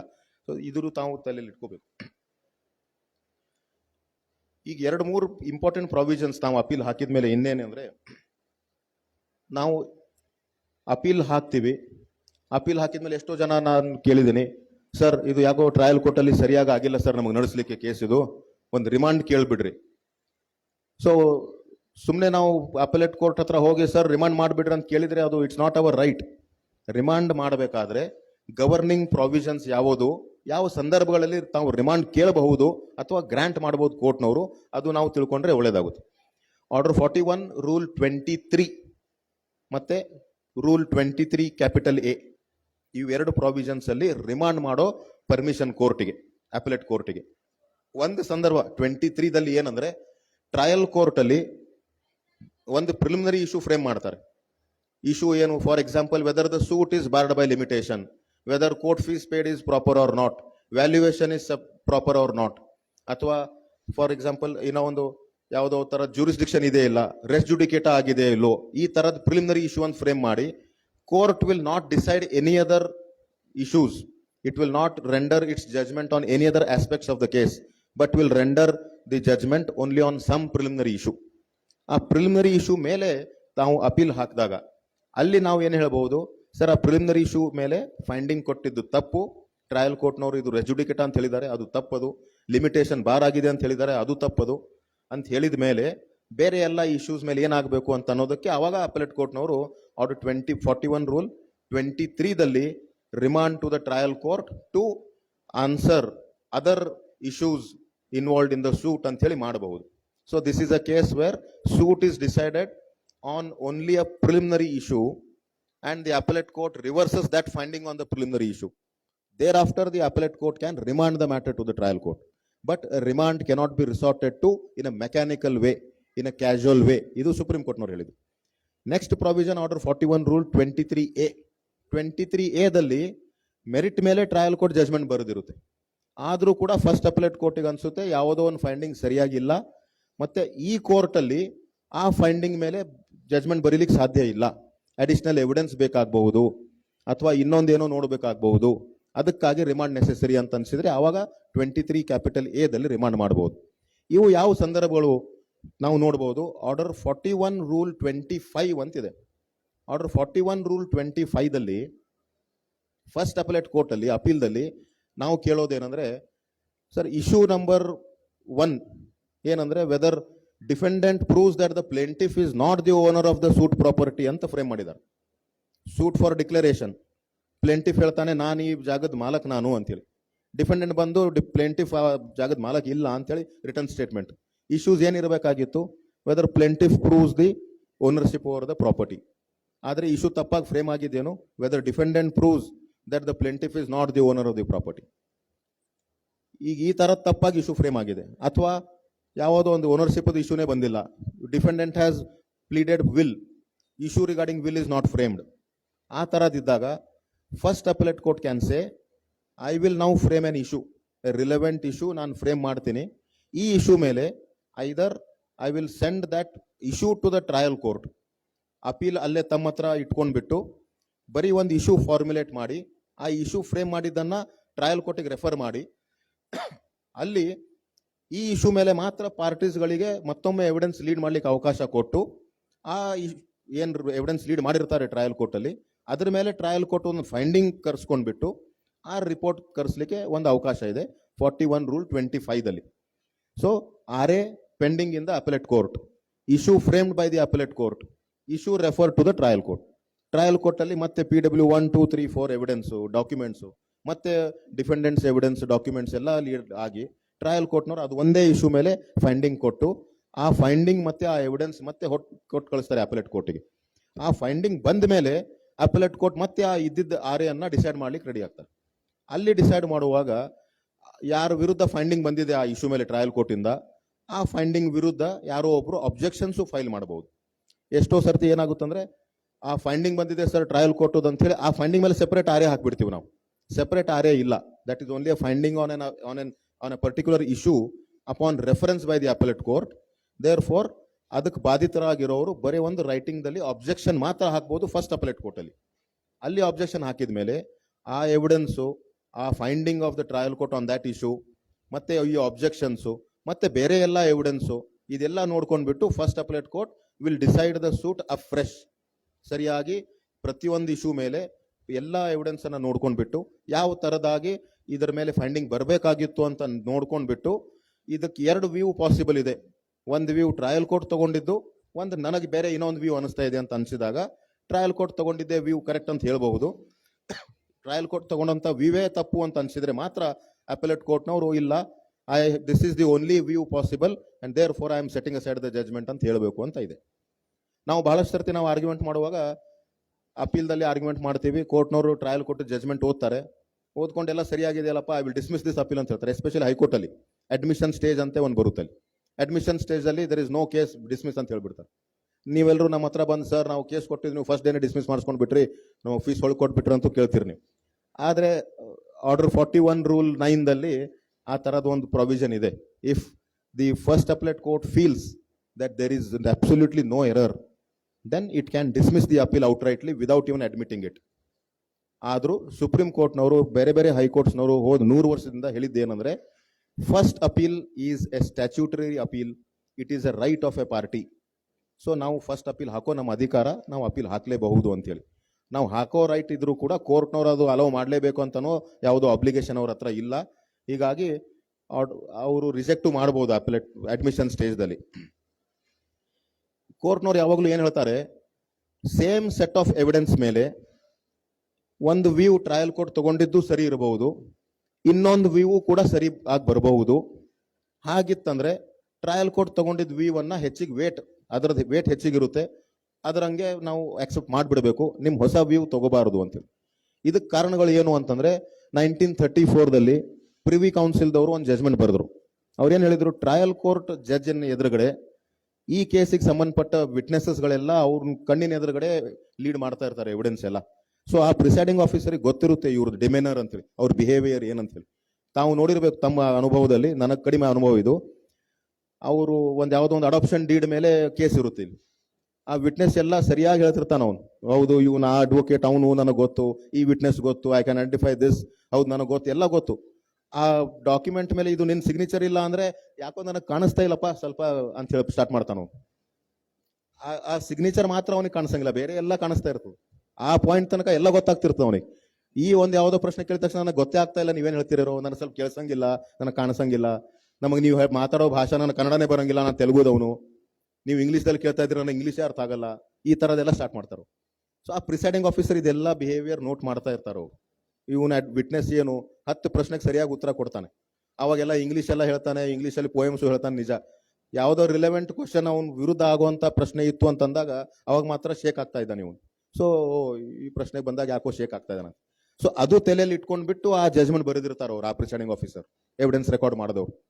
ಈ ವಿಟ್ನೆಸ್ ಏನ್ ಬಿಹೇವಿಯರ್ ಇದೆ ಇದಕ್ಕೆ ಇಂಗ್ಲಿಷ್ ಅಲ್ಲಿ ಅವರು ಡಿಮೆನರ್ ಅಂತ ಹೇಳಿದ್ದಾರೆ. So the presiding officer who has the benefit of looking at the demeanor of the witness, he will have more, his opinion will have more weightage rather than the opinion of an appellate judge who will not have the benefit of looking at the demeanor. Criminal cases ದಲ್ಲಿ ತುಂಬಾ important ಇದು, ತಮಗೆ ಗೊತ್ತು. Criminal trials ನಡೆಸುವಾಗ ತಾವೆಲ್ಲ ಡಿಮೆನರ್ of the witness ಅಂತ ನೋಡ್ತೀರಿ. ಟ್ಯೂಟರ್ಡ್ witness ಇದ್ದಾನೋ, parrot speaking ಮಾಡ್ತಾ ಇದ್ದಾನೋ, ಏನೇನಿದ್ದಾನ ಅಂತ ಹೇಳಿ ಆ ಕಡೆ ನೋಡ್ತಿರ್ತಾನೋ ಅವ್ನ ಅಡ್ವೊಕೇಟ್. ಅವ್ನ ಅಡ್ವೊಕೇಟ್ ಹಿಂಗಂದ್ರೆ ಎಸ್, ಹಿಂಗಂದ್ರೆ ನೋ, ಅವೆಲ್ಲ ಇರುತ್ತಲ್ಲ. ಸೊ ಅದೆಲ್ಲ ನೋಡ್ಕೊಂಡ್ಬಿಟ್ಟು ಇವೆಲ್ಲ ಈ ತರದ್ ಅಂತೇಳಿ. So demeanour becomes very important. ಹಾಗೆ ಸಿವಿಲ್ ಕೇಸಲ್ಲಿ ಸ್ವಲ್ಪ ಕಡಿಮೆ ಇಂಪಾರ್ಟೆನ್ಸ್ ಅದು, but this is the relevant point where appellate court will say no, ಈ ಎವಿಡೆನ್ಸ್ ಮೇಲೆ ಈ ತರದ ಅರ್ಥ ತೆಗೆದುಬಿಟ್ರು ಅವರು ಅಂದ್ರೆ ಅದರ ಅರ್ಥ ಟ್ರಯಲ್ ಕೋರ್ಟ್ ಅವ್ನು ನೋಡಿರ್ತಾನೆ ವಿಟ್ನೆಸಸ್ಗೆ, ಲೆಟ್ ಇಟ್ ಬಿ ಕರೆಕ್ಟ್ ಅಂತೇಳಿ. ಬಟ್ ಟ್ರಯಲ್ ಕೋರ್ಟ್ ತೆಗೆದಿದ್ದ ಅರ್ಥನೇ ಸರಿ ಇಲ್ಲ, ಹೇಗೆ ವಿಚಾರ ಮಾಡಿದ್ರು that is not possible, that view is not possible. ಅಂತ ಅಂದಾಗ ಮಾತ್ರ appellate court can set aside the judgment of the trial court. ಇದು ನಾವು ಗಮನದಲ್ಲಿ ಇಟ್ಕೋಬೇಕು. ನಾವು ಬಂದು ಏನ್ ಸರ್ ಇಷ್ಟು ತಪ್ಪಾಗಿ ಎವಿಡೆನ್ಸ್ ಇದೆ ಅಲ್ಲಿ, ಟ್ರಯಲ್ ಕೋರ್ಟ್ನವರು ಸರಿಯಾಗಿ ಇಷ್ಟೆಲ್ಲ ತಪ್ಪು ಮಾಡಿದಾರಲ್ಲ, ನೀವು ಹಿಂಗ್ಯಾಕೆ ಮಾಡ್ತೀರ ನಾವು ಕೇಳಿದ್ರೆ ಆ ಪಾಪ ಪ್ರಿಸೈಡಿಂಗ್ ಆಫೀಸರ್ಗೆ ಈ ತರದೆಲ್ಲ ಪ್ರಿನ್ಸಿಪಲ್ಸ್ ಇದೆ ಅಲ್ಲಿ. ಪ್ರಿವಿ ಕೌನ್ಸಿಲ್ದಿಂದ ಬಾರೋ ಮಾಡ್ಕೊಂಡ್ಬಿಟ್ಟು ಸುಪ್ರೀಂ ಕೋರ್ಟ್ನವರು ನಮ್ಮ ಹೈಕೋರ್ಟ್ನವರು ಪದೇ ಪದೇ ರಿಪೀಟೆಡ್ ಆಗಿ ಹೇಳ್ತಾರೆ, you should not unnecessarily set aside a judgment, especially when the presiding officer was the one who could see the demeanour ಅಂತೇಳಿ. ಸೊ ಆ ಥರದಿದ್ದಾಗ ನಾವು ಅರ್ಥ ಮಾಡ್ಕೋಬೇಕು. ಆವಾಗ ಆ ಎವಿಡೆನ್ಸ್ ಬಿಟ್ಟು ಬೇರೆ ಯಾವುದಾದ್ರೂ ಒಂದು ಸ್ಟಾರ್ಟ್ಲಿಂಗ್ ಎವಿಡೆನ್ಸ್ ಅನ್ನ ನಾವು ಪಾಯಿಂಟ್ ಔಟ್ ಮಾಡಿ ಅವಾಗ ಕೋರ್ಟಿಗೆ ಕನ್ವಿನ್ಸ್ ಮಾಡಬಹುದು. ಸೊ ಇದು ರಿಮಾಂಡ್ ಮಾಡುವಾಗ ಇಶ್ಯೂ ಫ್ರೇಮ್ ಮಾಡಿ ಆ ಇಶ್ಯೂ ಮೇಲೆ ಮಾತ್ರ ಟ್ರಯಲ್ ಕೋರ್ಟಿಗೆ ಕಳಿಸಿ ಅದರದ್ದು ರಿಪೋರ್ಟ್ ತಗೊಂಡು ಬಂದು ಮತ್ತೆ ಪೂರ್ತಿಯಾಗಿ ನಿರ್ಣಯ ಮಾಡೋದು ಒಂದು. ಆರ್ಡರ್ 41 ರೂಲ್ 27ದಲ್ಲಿ ಟ್ರಯಲ್ ಕೋರ್ಟಲ್ಲಿ ನಾವು ಎವಿಡೆನ್ಸ್ ಮಾಡಿರ್ತೀವಿ. ಯಾವುದೋ ಒಂದು ಎವಿಡೆನ್ಸ್ ಇಂಪಾರ್ಟೆಂಟ್ ಇದ್ದಿದ್ದು ಎವಿಡೆನ್ಸ್ ನಮಗೆ ಅವಾಗ ಸಿಕ್ಕೇ ಇರಲ್ಲ. ಸಪೋಸ್ ವಿಲ್ ಇದೆ, ಆ ವಿಲ್ ಮೇಲೆ ಇರೋ ಒಂದು attesting witness, most important witness, attesting witness ಬಂದು ಎವಿಡೆನ್ಸ್ ಕೊಟ್ಟಿಲ್ಲ ಅಂದ್ರೆ ವಿಲ್ ಪ್ರೂವ್ನೇ ಆಗೋದಿಲ್ಲ ಅಂತ ಗೊತ್ತು ನಮಗೆ. ಆ ವಿಟ್ನೆಸ್ ಹೋಗ್ಬಿಟ್ಟಿದ್ದಾನೆ, ಅವನೇನೋ ಕೋವಿಡ್ ಬಂದಿದೆ ಅಲ್ಲ ಸರ್, ಲಾಕ್ಡೌನ್ ಅಂತೇಳಿ ಎಲ್ಲೋ ಬೇರೆ ಕಡೆ ಹೋಗಿ ಆಂಧ್ರದಿಂದ ಅಲ್ಲಿಂದ ಮುಂದೆ ಎಲ್ಲೋ ಒರಿಸ್ಸಾಗೆ ಹೋಗಿ ಉತ್ತರ ಪ್ರದೇಶದಲ್ಲಿ ಅವ್ನು ಕೆಲಸ ಮಾಡ್ತಾ ಇದ್ದಾನೆ, ಬಂದೇ ಇಲ್ಲ ಟ್ರಯಲ್ ಮುಗಿಯೋವರೆಗೂ. ಜಜ್ಮೆಂಟ್ ಆಗ್ಬಿಡ್ತು. ಫಸ್ಟ್ ಅಪೆಲೆಟ್ ಕೋರ್ಟಲ್ಲಿ ಇದ್ದಾಗ ಅವ್ನು ಬಂದ್ಬಿಡ್ತಾನೆ, ಸರ್ ಈಗ ನಾನೆಲ್ಲ ಕಳ್ಸ್ಕೊಂಡ್ಬಿಟ್ಟು ಮತ್ತೆ ಬಂದಿದ್ದೀನಿ ಅಂತೇಳಿ. ಆವಾಗ he becomes available. Order 41 rule 27ದಲ್ಲಿ ಫಸ್ಟ್ ಅಪೆಲೆಟ್ ಕೋರ್ಟಲ್ಲಿ ತಾವು ಒಂದು ಅಪ್ಲಿಕೇಶನ್ ಹಾಕಿ ಅಡಿಷನಲ್ ಎವಿಡೆನ್ಸ್ ಲೀಡ್ ಮಾಡ್ಲಿಕ್ಕೆ ಪರ್ಮಿಷನ್ ಕೊಡಬೇಕು ಅಂತ ವಿನಂತಿ ಮಾಡಬಹುದು. ಈ ವಿನಂತಿ ಮಾಡಬೇಕಾದ್ರೆ 3 ಕಂಡೀಷನ್ಸ್ ಅಲ್ಲಿ ಮಾತ್ರ ಈ ವಿನಂತಿ ಅರ್ಜಿ ನಿಮ್ದು ಒಪ್ಕೊಳ್ಬಹುದು ಕೋರ್ಟ್ನವರು. ಒಂದು, ಟ್ರಯಲ್ ಕೋರ್ಟಲ್ಲಿ ನೀವು ಯಾವುದೋ ಒಂದು ಎವಿಡೆನ್ಸ್ ಲೀಡ್ ಮಾಡ್ಲಿಕ್ಕೆ ಹೋಗಿದ್ರಿ, ಆದರೆ ಟ್ರಯಲ್ ಕೋರ್ಟ್ನವರು ಇದು ಅಡ್ಮಿಸಿಬಲ್ ಇಲ್ಲ ಅಂತ ರಿಜೆಕ್ಟ್ ಮಾಡಿದ್ರು. ಅವಾಗ ನಾವು ಫಸ್ಟ್ ಅಪೆಲೆಟ್ ಕೋರ್ಟಲ್ಲಿ ಹೇಳ್ಬೋದು, ಸರ್ ಇದು ಅಡ್ಮಿಸಿಬಲ್ ಇತ್ತು, ಟ್ರಯಲ್ ಕೋರ್ಟ್ನವರು ತಪ್ಪಾಗಿ ರಿಜೆಕ್ಟ್ ಮಾಡಿದ್ರು, ಅದನ್ನ ತಗೊಂಡ್ಬಿಡಿ ಮತ್ತೆ. ಇನ್ನೊಂದು, ನನಗೆ even after due diligence I was not able to secure this additional evidence. ನಾನು ಹೇಗೆ ಹೇಳಿದ ಎಕ್ಸಾಂಪಲ್ದಲ್ಲಿ ಹೋಗ್ಬಿಟ್ಟಿದ್ದ ಸರ್ ಅವನು, ಅಥವಾ ಹುಚ್ಚಾಗ್ಬಿಟ್ಟಿದ್ದ, ಈಗ ಆರಾಮಾಗಿ ಬಂದಿದ್ದಾನೆ, ಇಂಪಾಸಿಬಲ್ ಇತ್ತು ನನಗೆ ಇಷ್ಟು ದಿವಸ ಅವನಿಗೆ ಕರ್ಕೊಂಡು ಬಂದು ಎವಿಡೆನ್ಸ್ ಮಾಡಿಸೋದು. ಅವಾಗ ಡ್ಯೂ ಡಿಲಿಜೆನ್ಸ್ ತೋರಿಸಿದೆ ನಾನು, ಇಂಪಾರ್ಟೆಂಟ್ ರಿಲೆವೆಂಟ್ ಇದ್ದಾನೆ ಇವನು ವಿಟ್ನೆಸ್ ಅಂತ ಗೊತ್ತಾಯಿತು, ಅವಾಗ ಒಂದು ಪರ್ಮಿಷನ್ ಇದೆ. ಮೂರನೇದು, ಕೋರ್ಟಿಗೆ ಅನಿಸ್ಬೇಕು, ಕೋರ್ಟಿಗೆ ಅನಿಸ್ಬಹುದು ಇದೊಂದು ಇಂಪಾರ್ಟೆಂಟ್ ವಿಟ್ನೆಸ್ ಇತ್ತು, ನಿಮ್ಮ ಹತ್ರ ನೀವು ಒಂದು ಯಾವುದೋ ಒಂದು ಡಾಕ್ಯುಮೆಂಟ್ ಇದೆ ಅಂತ ಹೇಳಿದ್ರಿ, ಸೇಲ್ ಡೀಡ್ ಇದೆ, ಅದರ ಜೊತೆ ಒಂದು agreement, contemporaneous agreement registered document ಇದೆ ಅಂತ ಹೇಳ್ಬಿಟ್ಟಿದ್ರಿ ನೀವು, ಆದ್ರೂ ಅದು ತೋರಿಸೇ ಇಲ್ಲ. I now call upon you to produce that evidence ಅಂತ ಕೋರ್ಟ್ನವರು ಹೇಳ್ಬೋದು. ನಾವು ಹೇಳ್ತೀವಿ suit for redemption of mortgage. ಇದು ಏನಂದ್ರೆ ಒಂದು ರಿಜಿಸ್ಟರ್ಡ್ ಸೇಲ್ ಡೀಡ್ ಇದೆ, ಅದರ ಜೊತೆ ಒಂದು ಕಂಟೆಂಪೋರೇನಿಯಸ್ ಅಫಿಡವಿಟ್ ನಾವು ತಪ್ಪಾಗಿ ಹಾಕೇ ಇರಲಿಲ್ಲ ಅಂದ್ರೆ ಕೋರ್ಟ್ನವ್ರು ಕೇಳ್ಬೋದು, ಅದು ಬಂದಿಲ್ಲ ಅಂದ್ರೆ ನಾವು ನಿರ್ಣಯ ಮಾಡೋದು ಸಾಧ್ಯನೇ ಇಲ್ಲ, ಸೊ ಅದು ತಗೊಂಡು ಬನ್ನಿ ಅಂತೇಳಿ. ಅಫಿಡವಿಟ್ ಅಗ್ರಿಮೆಂಟ್ ಹಾಕಿರ್ತೀವಿ, ಒರಿಜಿನಲ್ ಸೇಲ್ ಡೀಡ್ ಹಾಕಿರಂಗಿಲ್ಲ. ಆ ತರದೆಲ್ಲ ಸಂದರ್ಭದಲ್ಲಿ third condition where court will require some evidence which is relevant for the purpose of adjudication of the case, ಅವಾಗ court can allow additional evidence. ಈಗ ಇದು ಅಡಿಷನಲ್ ಎವಿಡೆನ್ಸ್ ಅಪ್ಲಿಕೇಶನ್ ಕೋರ್ಟ್ ಎದುರುಗಡೆ ಬಂದಾಗ court ಯಾವ ಸಮಯಕ್ಕೆ ಯಾವ ಸ್ಟೇಜ್ ಅಲ್ಲಿ ಇದು ಡಿಸೈಡ್ ಮಾಡಬೇಕು ಅಂತ ಅನ್ನೋದು ಒಂದು ಸುಪ್ರೀಂ ಕೋರ್ಟ್ ಜಜ್ಮೆಂಟ್ ಇದೆ, union of India versus Ibrahim Uddin ಅಂತೇಳಿ. Union of India versus Ibrahim ಉದ್ದೀನ್ದಲ್ಲಿ ಬಹಳಷ್ಟು ವಿಷಯಗಳು ಅವರು ಚರ್ಚೆ ಮಾಡಿದ ಮೇಲೆ ಒಂದು ವಿಷಯ ಹೇಳಿದ್ದೇನು, ಅಪೆಲೆಟ್ ಕೋರ್ಟ್ ಅಲ್ಲಿ ಅಪೀಲ್ದಲ್ಲಿ ಈ ತರದ ಇಂಟ್ರೀಮ್ ಅಪ್ಲಿಕೇಶನ್ಸ್ ಗಳನ್ನ ಯಾವಾಗ ಹಾಕಿರ್ತಾರೋ ಅದನ್ನ ಸೆಪರೇಟ್ ಆಗಿ ನಿರ್ಣಯ ಮಾಡ್ಲಿಕ್ಕೆ ಬರಲ್ಲ. ಫೈನಲ್ ಹಿಯರಿಂಗ್ ಮಾಡುವಾಗ ಆ ಹಿಯರಿಂಗ್ ಜೊತೆನೆ ಇದು ಅಪ್ಲಿಕೇಶನ್ ಕನ್ಸಿಡರ್ ಮಾಡಬೇಕು. ಎಷ್ಟೋ ಬಾರಿ ನಾವು ನೋಡಿದ್ದೀವಿ ಅಪೀಲ್ದಲ್ಲಿ ಆರ್ಡರ್ 4127 ಅಪ್ಲಿಕೇಶನ್ ಹಾಕಿರ್ತೀವಿ, ಅದಕ್ಕೊಂದು ಅಬ್ಜೆಕ್ಷನ್ ಹಾಕಿರ್ತಾರೆ ಎದುರಿನವರು, ಕೋರ್ಟ್ನವ್ರು ನೋಡ್ಕೊಂಡ್ಬಿಟ್ಟು ಇದು ಏನು ಕೆಲಸಕ್ಕೆ ಇರಲಾರದ ಎವಿಡೆನ್ಸ್ ಇದು ಅಂತ ಹೇಳಿ ಅಲ್ಲೇ ರಿಜೆಕ್ಟ್ ಮಾಡಿಬಿಟ್ಟಿರ್ತಾರೆ. ರಿಜೆಕ್ಟ್ ಮಾಡಿಬಿಟ್ಟು for paper book, for TCR, for hearing ಅಂತ ಡೇಟ್ ಕೊಡ್ತಾರೆ.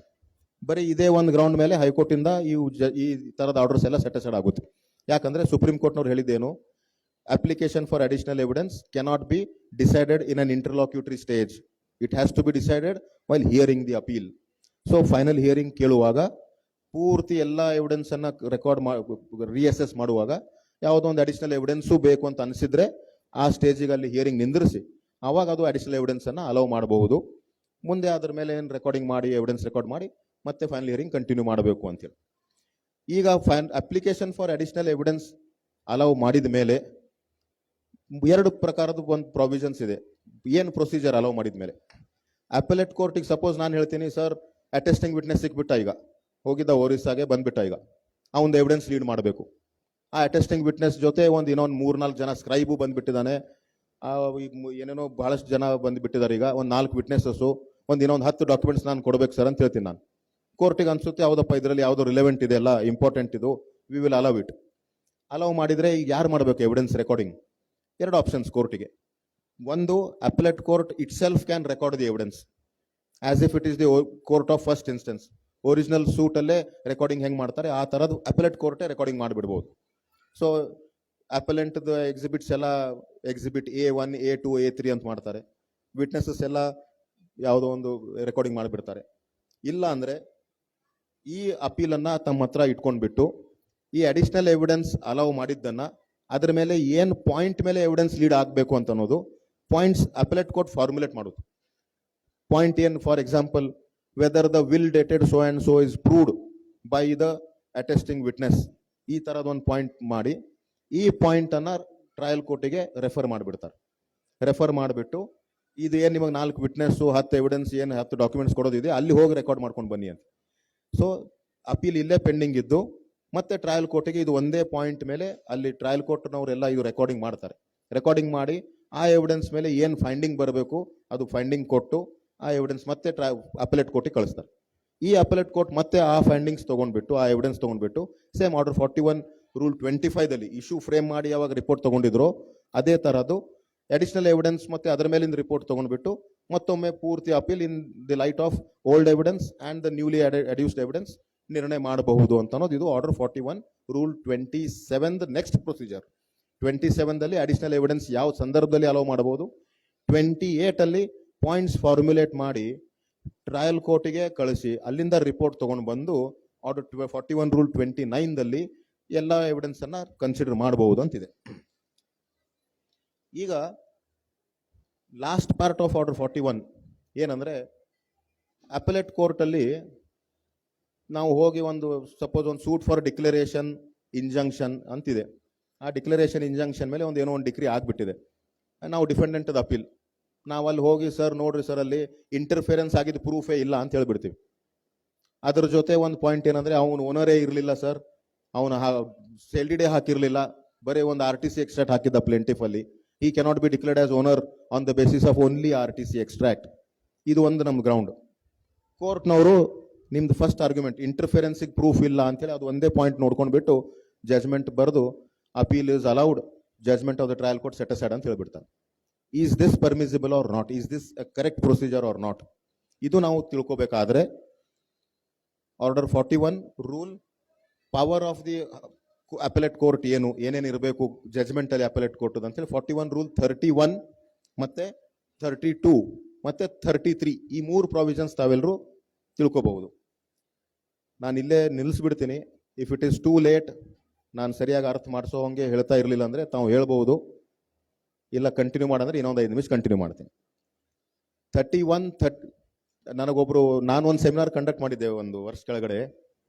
ಸುಪ್ರೀಂ ಕೋರ್ಟ್ ಜಡ್ಜ್ ಅವರು ಮತ್ತೆ ಒಂದು ರಾಜ್ಯದ ಗವರ್ನರ್ ಅವರು ಇಬ್ಬರಿಗೂ ಮಾತಾಡ್ಲಿಕ್ಕೆ ಹೇಳಿದೆ. ಸುಪ್ರೀಂ ಕೋರ್ಟ್ ಜಡ್ಜ್ ಸಾಹೇಬರು 2.5 ಗಂಟೆ ಮಾತಾಡಿದ್ರು.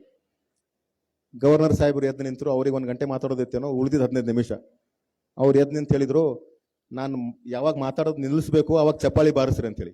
ಎಲ್ಲರೂ ಚಪ್ಪಾಳಿ ಬಾರಿಸ್ಲಿಕ್ಕೆ ಸ್ಟಾರ್ಟ್ ಮಾಡಿಬಿಟ್ರು. ಸೊ ತಾವು ಚಪ್ಪಾಳಿ ಬಾರಿಸ್ಬೋದು ಅಷ್ಟು ಎನರ್ಜಿ ಉಳಿದಿದ್ರೆ, ಇಲ್ಲ ಬಹಳ ನಿದ್ದೆ ಬರ್ಲಿಕ್ಕತ್ತಿದ್ರೆ ನಾನೇ ಬಳಸ್ಕೊಂಡ್ಬಿಟ್ಟು ಬಂದ್ಬಿಡ್ತೀನಿ ಕೆಳಗಡೆ. ಮತ್ತೆ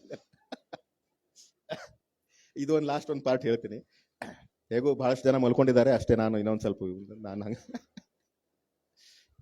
ಸೊ 31, 32, 33 ಇದು ವಕೀಲರಿಗೆ ಅಷ್ಟೇ ಇಲ್ಲ, ಈವನ್ ಪ್ರಿಸೈಡಿಂಗ್ ಆಫೀಸರ್ಸ್ ಈ ಸೆಮಿನಾರದಲ್ಲಿ ಪಾರ್ಟಿಸಿಪೇಟ್ ಮಾಡ್ತಾ ಇದ್ದಾರೆ.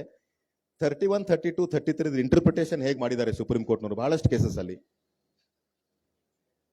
ಟ್ರಯಲ್ ಕೋರ್ಟ್ ಅಲ್ಲಿ ಎಷ್ಟೆಲ್ಲ ಇಶ್ಯೂಸ್ ಬರುತ್ತೋ ಅಷ್ಟೆಲ್ಲ ಇಶ್ಯೂಸ್ ಮೇಲೆ ಇಲ್ಲಿ ಫ್ರೆಶ್ ಆಗಿ ಮತ್ತೆ ಫೈಂಡಿಂಗ್ ಕೊಡ್ಬೇಕು ಫಸ್ಟ್ ಅಪೆಲೇಟ್ ಕೋರ್ಟ್. ಇದು ಬಹಳ important duty of the court. ಇದು ನಾವು ವಕೀಲರ ಕೇಳೋದಿಲ್ಲ, ನಮಗೇನಿಲ್ಲ, ನಮಗೇನು ಒಂದು ಜಜ್ಮೆಂಟ್ ಕೊಟ್ಬಿಟ್ರೆ ಸಾಕು ನಮ್ಮ ಫೇವರ್ ಅಲ್ಲಿ. ಆದರೆ ಡ್ಯೂಟಿ ಆಫ್ ದಿ ಕೋರ್ಟ್ ಏನು and why it is important, ಯಾಕಂದ್ರೆ ಈ ಜಜ್ಮೆಂಟ್ ಅನ್ನ ಮೇಲೆ ಮತ್ತೆ ಸುಪೀರಿಯರ್ ಕೋರ್ಟ್ಸ್ ಅಲ್ಲಿ ಸ್ಕ್ರೂಟಿನಿ ಆಗುತ್ತೆ, ಇವ್ರು ಸರಿಯಾಗಿ ಜಜ್ಮೆಂಟ್ ಬರ್ದಾರೋ ಇಲ್ಲೋ ಅಂತೇಳಿ. ಅದಕ್ಕಾಗಿ 31, 32, 33 ಈ 3 ಪ್ರೊವಿಷನ್ಸ್ ಅನ್ನ ಪ್ರಿಸೈಡಿಂಗ್ ಆಫೀಸರ್ಸ್ ನೋಡ್ಕೋಬೇಕು. 31 ಏನ್ ಕಂಟೆಂಟ್ ಇದೆ ಜಜ್ಮೆಂಟ್ ಅಲ್ಲಿ ಏನೇನು ಇರಬೇಕು ಅಂತ ಅನ್ನೋದು ಬರೆದಿದ್ದಾರೆ. ಆದ್ರೆ ಎಲ್ಲಾ ಇಶ್ಯೂಸ್ ಅನ್ನ ಫ್ರೆಶ್ ಆಗಿ ಅನ್ಯೂ ಫೈಂಡಿಂಗ್ಸ್ ಕೊಡಬೇಕು. ಫೈಂಡಿಂಗ್ಸ್ ಕೊಡುವಾಗ ಟ್ರಯಲ್ ಕೊಟ್ಟದ್ದು ಒಪಿನಿಯನ್ ತಲೆಯಲ್ಲಿ ಇಟ್ಕೊಂಡ್ಬಿಟ್ಟು ಸೆಟಸೈಡ್ ಮಾಡಬೇಕು ಮಾಡಬಾರ್ದು ಅಂತೇಳಿ ಮಾಡಲಿ. ಆದರೆ ಎಲ್ಲ ಇಶ್ಯೂಸ್ ಮೇಲೆ ಸೆಪರೇಟ್ ಆಗಿ ಫೈಂಡಿಂಗ್ ಕೊಡುವಾಗ ಎಲ್ಲ ಎವಿಡೆನ್ಸ್ ಅನ್ನ ಮತ್ತೊಮ್ಮೆ ಫ್ರೆಶ್ ಆಗಿ ಅಸೆಸ್ ಮಾಡಬೇಕು, ಅಪ್ರಿಷಿಯೇಟ್ ಮಾಡಬೇಕು. Trial court has appreciated the evidence of PW 1 to 4. Documents on behalf of defendants are appreciated properly. I do not find any error in the opinion of the trial court, therefore dismissed ಅಂತಂದ್ರೆ that is not proper ಅಂತ ಹೇಳಿ ಬಹಳಷ್ಟು ಸರ್ತಿ ನಾವು high court ಅಲ್ಲಿ argument ಮಾಡಿದೀವಿ. ಹೈಕೋರ್ಟ್ನವರು ಅಲ್ಲಿ ಒಪ್ಕೊಂಡಿದ್ದಾರೆ ಈ ತರದ ಆರ್ಗ್ಯುಮೆಂಟ್ ಎಲ್ಲ. ಸೊ ಏನು ನಮ್ದೇನು ಒಪಿನಿಯನ್ ಇದ್ರ ಮೇಲೆ, PW 1 has stated so and so, document exhibit so and so is so and so, ಇದು ಇದಕ್ಕೆ ಕೊರೊಬರೇಟ್ ಆಗ್ತಾ ಇದೆ. Opinion of the trial court also is in consonance with this opinion, therefore I am rendering the finding on issue number 1 as under, issue number 2 as under. Finally, conclusion, appeal is allowed, dismissed, remanded, partly allowed, whatever. Precise ಆಗಿ ಹೇಳಬೇಕು. Suit is decreed, not decreed, partly decreed ಅಂದ್ರೆ which part is decreed, ಇದೆಲ್ಲ clear ಆಗಿ ಬರಿಬೇಕು ಅಂತೇಳಿ. Ultimately ವಕೀಲರದು ಕೋರ್ಟ್ದು ಏನ್ ಜವಾಬ್ದಾರಿ ಅಂದ್ರೆ ನಾವೇನ್ ಮಾಡ್ತೀವಿ ಜಡ್ಜಿಗೆ ಅರ್ಥ ಆಗ್ಬೇಕು, ಜಡ್ಜ್ ಏನ್ ಬರೀತಾರೆ ಆ ಲಿಟಿಗಂಟ್ ಗೊತ್ತಾಗ್ಬೇಕು. ಸೊ ಕ್ಲಾರಿಟಿ ಇರಬೇಕು ಭಾಷೆಯಲ್ಲಿ ಅಂತೇಳಿ. ಸಾಹೇಬ್ರು ಹೇಳ್ದಂಗೆ ಭಾಷೆ ಯಾವುದೇ ಇರಲಿ, ಇಂಗ್ಲಿಷ್ ಇರಲಿ, ಕನ್ನಡ ಇರಲಿ, ಅಥವಾ ನನ್ನಂಥದ್ದು ಯಾವುದೋ ಭಾಷೆ ಅಂತ ತಿಳಿಲಾರ್ದಂಥದ್ದೇ ಭಾಷೆ ಇರಲಿ, ಆ ಯಾವುದೋ ಒಂದು ಭಾಷೆಯಲ್ಲಿ ಕ್ಲಿಯರ್ ಆಗಿ ಅರ್ಥ ಆಗುವಂಥದ್ದು ಇರಬೇಕು ಅಂತೇಳಿ. ಅಪೆಲೇಟ್ ಕೋರ್ಟ್ ಜನರಲಿ, ನಮ್ಮ ಕರ್ನಾಟಕ ಹೈಕೋರ್ಟ್ ಅಲ್ಲಿ ರೂಲ್ಸ್ ಮಾಡಿದ್ದೇನೆಂದ್ರೆ appellate court generally evidence record ಮಾಡಬೇಕಾದ್ರೆ ಇಂಗ್ಲಿಷಲ್ಲೇ ಮಾಡಬೇಕು, ಜಜ್ಮೆಂಟ್ ಕೂಡ ಇಂಗ್ಲಿಷಲ್ಲಿ ಬರಿಬೇಕಂತ ಒಂದು ರೂಲ್ ಇದೆ. ಟ್ರಯಲ್ ಕೋರ್ಟ್ ಮಾತ್ರ ಕನ್ನಡದಲ್ಲೇ ಬರಿಬಹುದು, ಕನ್ನಡದಲ್ಲೇ ಬರೆದಿದ್ದು ಉತ್ತಮ. ಯಾಕಂದ್ರೆ ಜನರಲ್ಲೇ 90% of the litigations are satisfied, litigants are satisfied with the judgment of the original suit. So ಕನ್ನಡದಲ್ಲಿ ಬರೆದ್ರೆ ಅವ್ರಿಗೆ ಸರಿಯಾಗಿ ಅರ್ಥ ಆಗುತ್ತಂತೆ. ಸೊ ಇದು ಆರ್ಡರ್ 41 ಇದು ಪ್ರೊಸೀಜರ್. ಸೆಕೆಂಡ್ ಅಪೀಲ್ ಬಗ್ಗೆ ನನಗೆ ಹೇಳೋದೇನು ಬೇಕಾಗಿಲ್ಲ. ಆರ್ಡರ್ 41 ರೂಲ್ 33ದಲ್ಲಿ ಏನಿದೆ ಅಂದ್ರೆ ಆರ್ಡರ್ 7 ರೂಲ್ 7 ಅಂತಿದೆ ಒಂದು CPCದಲ್ಲಿ. ತಾವೆಲ್ಲರೂ ಓದಬೇಕಿದು, ಬಹಳ ಇಂಪಾರ್ಟೆಂಟ್ ಇದು. ನಾವು ಒಂದೇನೋ ಸೂಟ್ ಫಾರ್ ಪಾರ್ಟಿಷನ್ ಹಾಕಿರ್ತೀವಿ, ಅರ್ಧ ಶೇರ್ ನನಗೆ ಸಿಗಬೇಕು ಅಂತ ಪ್ಲೇಂಟಿಫ್ ಕೇಳಿರ್ತಾನೆ. ನಿರ್ಣಯ ಕೊಡುವಾಗ ಎವಿಡೆನ್ಸ್ ನೋಡಿದ ಮೇಲೆ ಗೊತ್ತಾಗುತ್ತೆ ಪ್ಲೇಂಟಿಫ್ ಅರ್ಧ ಇಲ್ಲ 1/4 ಶೇರ್ ಕೊಡಬಹುದು ಅಂತೇಳಿ. ಸೊ ಕೋರ್ಟ್ನವರು ಹಾಫ್ ಅಂತ ಪ್ರೇಯರ್ ಇದ್ದಾಗ he is not entitled to half, but he is entitled to 1/4 ಅಂತ ಕೊಡಬಹುದು, and he is not entitled to half, therefore dismissed ಅನ್ಬೇಕು. 1/4 ಅಂತ ಮಾಡಬಹುದು ಸಾಮಾನ್ಯವಾಗಿ. ಬಟ್ ಈ ಬೇರೆ ಎಕ್ಸಾಂಪಲ್ ಕೊಡ್ತೀನಿ.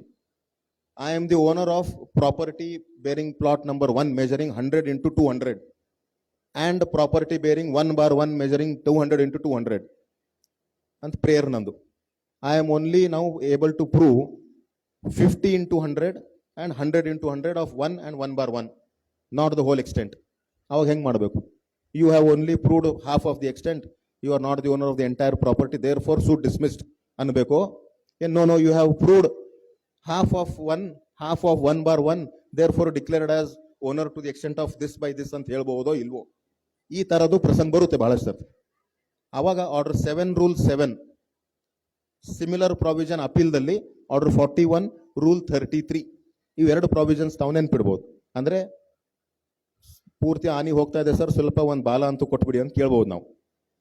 ಎಲ್ಲಾನೇ ಹೋಗಿರ್ಬೇಕು. ಒಂದು ರಿಲೀಫ್, ಲಾರ್ಜರ್ ರಿಲೀಫ್ ನಾವು ಕೇಳಿದಾಗ court feels that we are not entitled for the larger relief. In that circumstance, it is not always necessary to dismiss the whole claim, but where the evidence is sufficient and it is otherwise lawful that a smaller relief can be granted, then the court can mold the relief. So ಇದಕ್ಕಂತಾರೆ order 7 rule 7 ದಲ್ಲಿ moulding of relief ಅಂತೇಳಿ. ಇದಕ್ಕೊಂದು ಬಹಳ ಈಸಿಯಾಗಿರೋ example ಅಂದ್ರೆ, brother files a suit against another brother for declaration that I am the owner under an unregistered partition deed of the year 1972. Defendant also comes and says, yes, this is ancestral property, joint family property, we both are brothers, but that deed is wrong, it is not there, nobody executed that deed. So plaintiff fails to prove that execution of that document. Avaga declaration cannot be granted, but the immediate next relief that can be granted is, there are no other persons in the family living today, only 2 brothers who are already on record.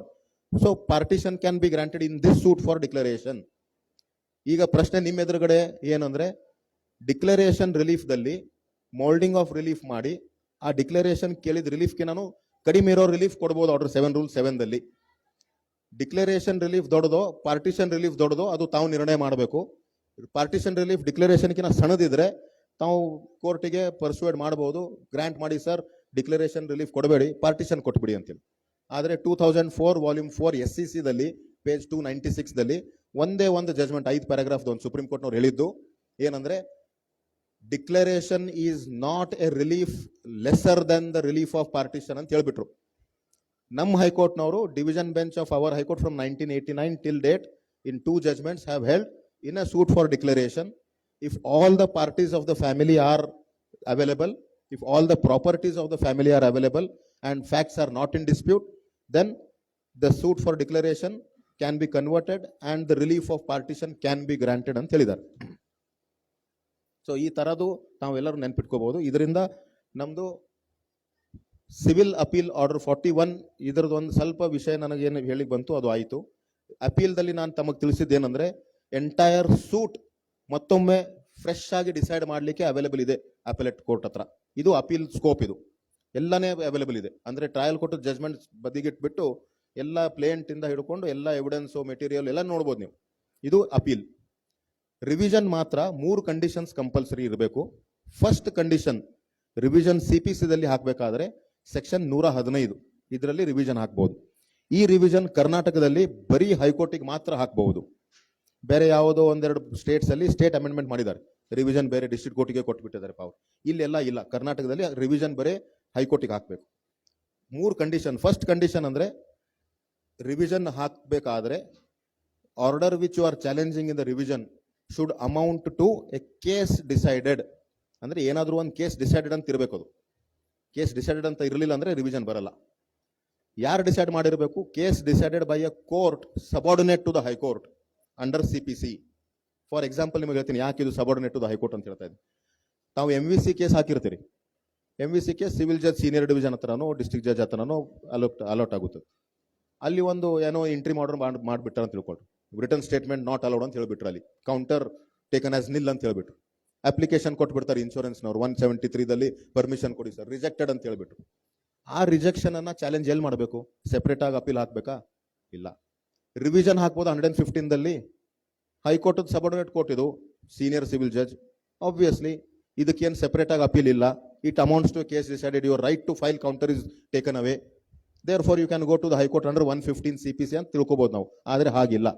CPC ದಲ್ಲಿ MV Act, tribunal under the MVC Act is not a court subordinate to the High Court under CPC. It is still a in court subordinate to the High Court under any other law, under MVC Act, but not under CPC. Therefore, revision against such an order is not permissible in the High Court.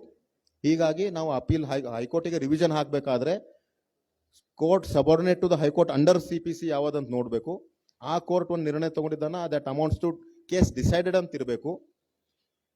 ಆಮೇಲೆ ಆ ಕೋರ್ಟ್ನವ್ರು ಆ order should be an outcome of error of jurisdiction.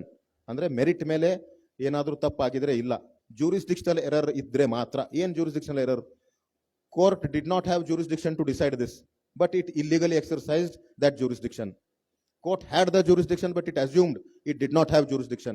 ಇದ್ರೂ ಕೂಡ ಇಲ್ಲ ಅಂತ ತಿಳ್ಕೊಂಡ್ಬಿಡ್ತು, ಇರ್ಲಾರ್ದನ್ನ ಇದೆ ಅಂತ ತಿಳ್ಕೊಂಡ್ಬಿಡ್ತು. ಅಥವಾ ಇಲ್ಲಿಗಲಿ ಜೂರಿಸ್ಡಿಕ್ಷನ್ ಎಕ್ಸರ್ಸೈಸ್ ಮಾಡಿ ಆ ಎಕ್ಸರ್ಸೈಸ್ ಕನ್ಸಿಕ್ವೆಂಟ್ಲಿ ಫೇಲ್ಯೂರ್ ಆಫ್ ಜಸ್ಟಿಸ್ ಆಗಿದೆ ಅದರಿಂದ ಅಂತಿದ್ರೆ ಮಾತ್ರ ರಿವಿಷನ್ ಫೈಲ್ ಮಾಡಬಹುದು ಅಂತ.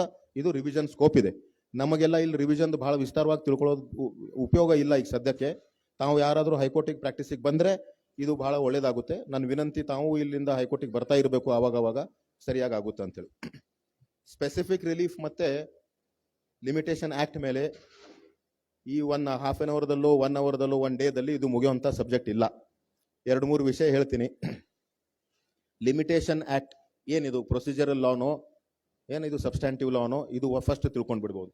ಪ್ರೊಸೀಜರಲ್ ಲಾ ಇದ್ರೆ CPC ಇದ್ದಂಗೆ ಸರ್ 1-2-3 ಏನೋ ಸ್ವಲ್ಪ ಪ್ರೊಸೀಜರಲ್ ಲ್ಯಾಪ್ಸಸ್ ಆಗಿದ್ರೆ ಬಿಟ್ಬಿಡಿ ಸರ್, ಕಂಡೋನ್ ಮಾಡಿಬಿಡಿ ಅಂತ ಹೇಳ್ಬೋದು. ಆದ್ರೆ ಸಬ್ಸ್ಟ್ಯಾಂಟಿವ್ ಲಾ ಇದ್ರೆ ಇಟ್ ಕ್ಯಾನಾಟ್ ಬಿ ಕಂಡೋನ್ಡ್. ಸೊ ಬಹಳ ಹಳೆಯದು ಕಾಮೆಂಟ್ರಿದಲ್ಲಿ ನಾವು ಓದಿದ್ರೆ ಪ್ರಿವಿ ಕೌನ್ಸಿಲ್ ಏನಂತ ಹೇಳಿದೆ, ಲಿಮಿಟೇಷನ್ ಲಾ ಈಸ್ ಎ ಲೆಕ್ಸ್ ಲಾಕಿ ಅಂತ ಹೇಳ್ತಾರೆ. ಅಂದ್ರೆ ಲಾ ಆಫ್ ದ ಫೋರಮ್ ಅಂತೇಳಿ, ಲೋಕಲ್ ಲಾ ಅಂತೇಳಿ. ಇದರಲ್ಲಿ ಒಂದು ಪ್ರಾವಿಷನ್ ನಿಮಗೆ ಓದ್ ತೋರಿಸ್ತೀನಿ, ಮಿಕ್ಕಿದೆಲ್ಲ ತಾವು ಆಮೇಲೆ ನೋಡ್ಕೋಬಹುದು. ಏನು? ಸೆಕ್ಷನ್ 3. ನಾವು ಬಹುಶಃ ಇದು ಬಹಳಷ್ಟು ಜನ ಓದಲ್ಲ, ನಾನಂತೂ ಬಹಳ ಕಡಿಮೆ ಓದೋದು. ಸೆಕ್ಷನ್ 3ದಲ್ಲಿ ಏನ್ ಹೇಳ್ತಾರಂದ್ರೆ, every suit instituted or appeal preferred or an application made after the time prescribed under this limitation act shall be dismissed, although the limitation has not been set up as a defense. ಅಂದ್ರೆ section 3 ದಲ್ಲಿ ನಾನು 30 ದಿವಸ ಹಾಕೋ appeal ಅನ್ನ 50 ದಿವಸ ಆದ್ಮೇಲೆ ಹಾಕಿರ್ತೀನಿ. Defendant respondent ಬರ್ತಾರೆ, ಅವ್ರು ಇದು ಅಪೀಲ್ ಡಿಲೇ ಇದೆ ಅಂತ ತೋರಿಸೋದೇ ಇಲ್ಲ ಕೋರ್ಟಿಗೆ. ಕೋರ್ಟ್ ಆಫೀಸರ್ ಏನಿರ್ತಾರಲ್ಲ, ನಿಮ್ಮ CMO, CEO, CAO, ಅವರು ಕೂಡ 50 ದಿವಸ ನೋಡಿರಂಗಿಲ್ಲ, ತಪ್ಪಾಗಿ ಹಾಗೆ ಬೆಂಚ್ ಹತ್ರ ಹೋಗುತ್ತೆ. ಪ್ರಿಸೈಡಿಂಗ್ ಆಫೀಸರು ಕೂಡ ಅದು ಡಿಲೇ ಇದೆಯೋ ಇಲ್ಲ ನೋಡಿರಂಗಿಲ್ಲ, ಆರ್ಗ್ಯುಮೆಂಟ್ ಆಗ್ತಾ ಇರುತ್ತಲ್ಲಿ. ಸೊ ಸೆಕ್ಷನ್ 3 ಏನು ಹೇಳುತ್ತಂದ್ರೆ, if it is barred by limitation, whether respondent raises this as a defense or not, it is the duty of the court to see whether it is within limitation or not. If it is not within limitation, the court shall dismiss the appeal or the suit. ಇದು limitation ಆಕ್ಟ್ಗೆ ಇಷ್ಟೇ ಸಾಕು. ಇವತ್ತು ಮಿಕ್ಕಿದೆಲ್ಲ ತಾವು daily ನೋಡ್ತಾ ಇರ್ತೀರಿ, ಯಾವ ಸೂಟಿಗೆ ಎಷ್ಟು ದಿವಸ ಇದೆ, ಅದರದ್ದು ಲಿಮಿಟೇಷನ್ ಕಮೆನ್ಸ್ ಆಗೋ ಬಿಗಿನ್ ಆಗೋ ಟೈಮ್ ಯಾವುದು, ಫ್ರಾಡ್ ಇದ್ರೆ ಅದು ಹೇಗೆ ಎಕ್ಸ್ಪ್ಲೇನ್ ಮಾಡಬೇಕು, so many things are there. ಒಂದು ವಿಷಯ ನಾನು ಹೇಳಬೇಕಾದ್ರೆ ಲಿಮಿಟೇಷನ್ ಅಲ್ಲಿ ಇದು ಬಹಳಷ್ಟು ಜನರಿಗೆ ಗೊತ್ತಿರಲ್ಲ, ನನಗೂ ಗೊತ್ತಿರಲಿಲ್ಲ, ಇತ್ತೀಚೆಗೆ ಎಲ್ಲೋ ಕಲ್ತೀನಿ ನಾನು, ಅದಕ್ಕೆ ಶೇರ್ ಮಾಡ್ತಾ ಇದ್ದೀನಿ. ಇನ್ನೊಂದು, ನಾವು ಫ್ರಾಡ್ ಇಲ್ಲೆಲ್ಲ ಬಹಳ ನಾವು ಏನೋ ಒಂದು ಯಾವುದೋ ಒಂದು ಮಾಡ್ಕೊಂಡು ಬರ್ತೀವಿ, ಆಮೇಲೆ ಕ್ಲೈಂಟ್ ಬಂದು ಸರ್ ಇದು ನಾನು ಅವ್ರಿಗೆ ಮಾರಾಟ ಮಾಡಿದ್ದೆ, ಹೇಗಾದ್ರೂ ಉಳಿಸ್ಬಿಡ್ರಿ ಅಂತ ಹೇಳಿದ್ರೆ ನಾವು ಫ್ರಾಡ್ ಆಯ್ತು ಅಂತ ಬರ್ಬೇಕಂತೀವಿ.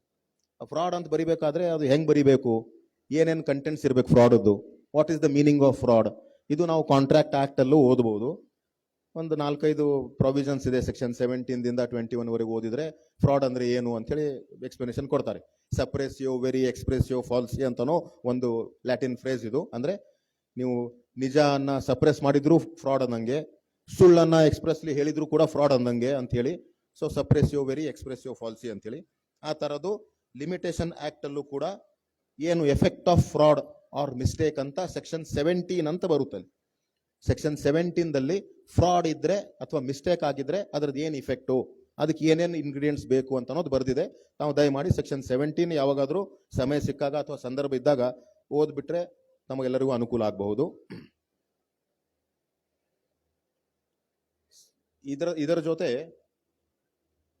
ಸ್ಪೆಸಿಫಿಕ್ ರಿಲೀಫ್ ಆಕ್ಟ್ ಅಲ್ಲಿ most commonly filed suits are suit for injunction, ಅದಾದ್ಮೇಲೆ ಸೂಟ್ ಫಾರ್ ಸ್ಪೆಸಿಫಿಕ್ ಪರ್ಫಾರ್ಮೆನ್ಸ್, ಆಮೇಲೆ ಡಿಕ್ಲರೇಷನ್ ಸೂಟ್ಸ್. ಡಿಕ್ಲರೇಷನ್ ಮತ್ತೆ ಇಂಜಂಕ್ಷನ್ ಮೇಲೆ ಆ ಥರದ್ದು ಬಹಳಷ್ಟು ಇದೆ ಹೇಳಲಿಕ್ಕೆ.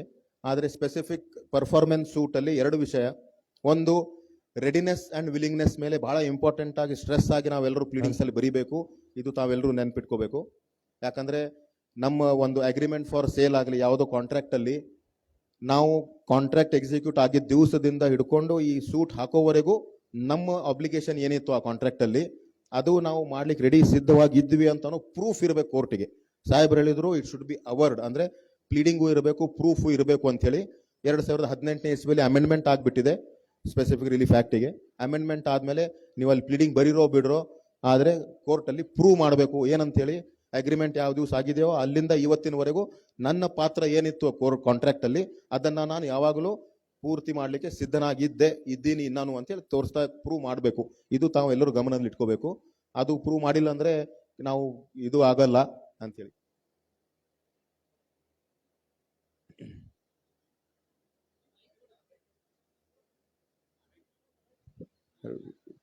ಇಬ್ರು ಜನ ಹೆಚ್ಚಿರಿದ್ದಾರೆ ಸರ್, ಇನ್ನು ಒಬ್ರು ಅವರು ಒಬ್ರು ನಾನು.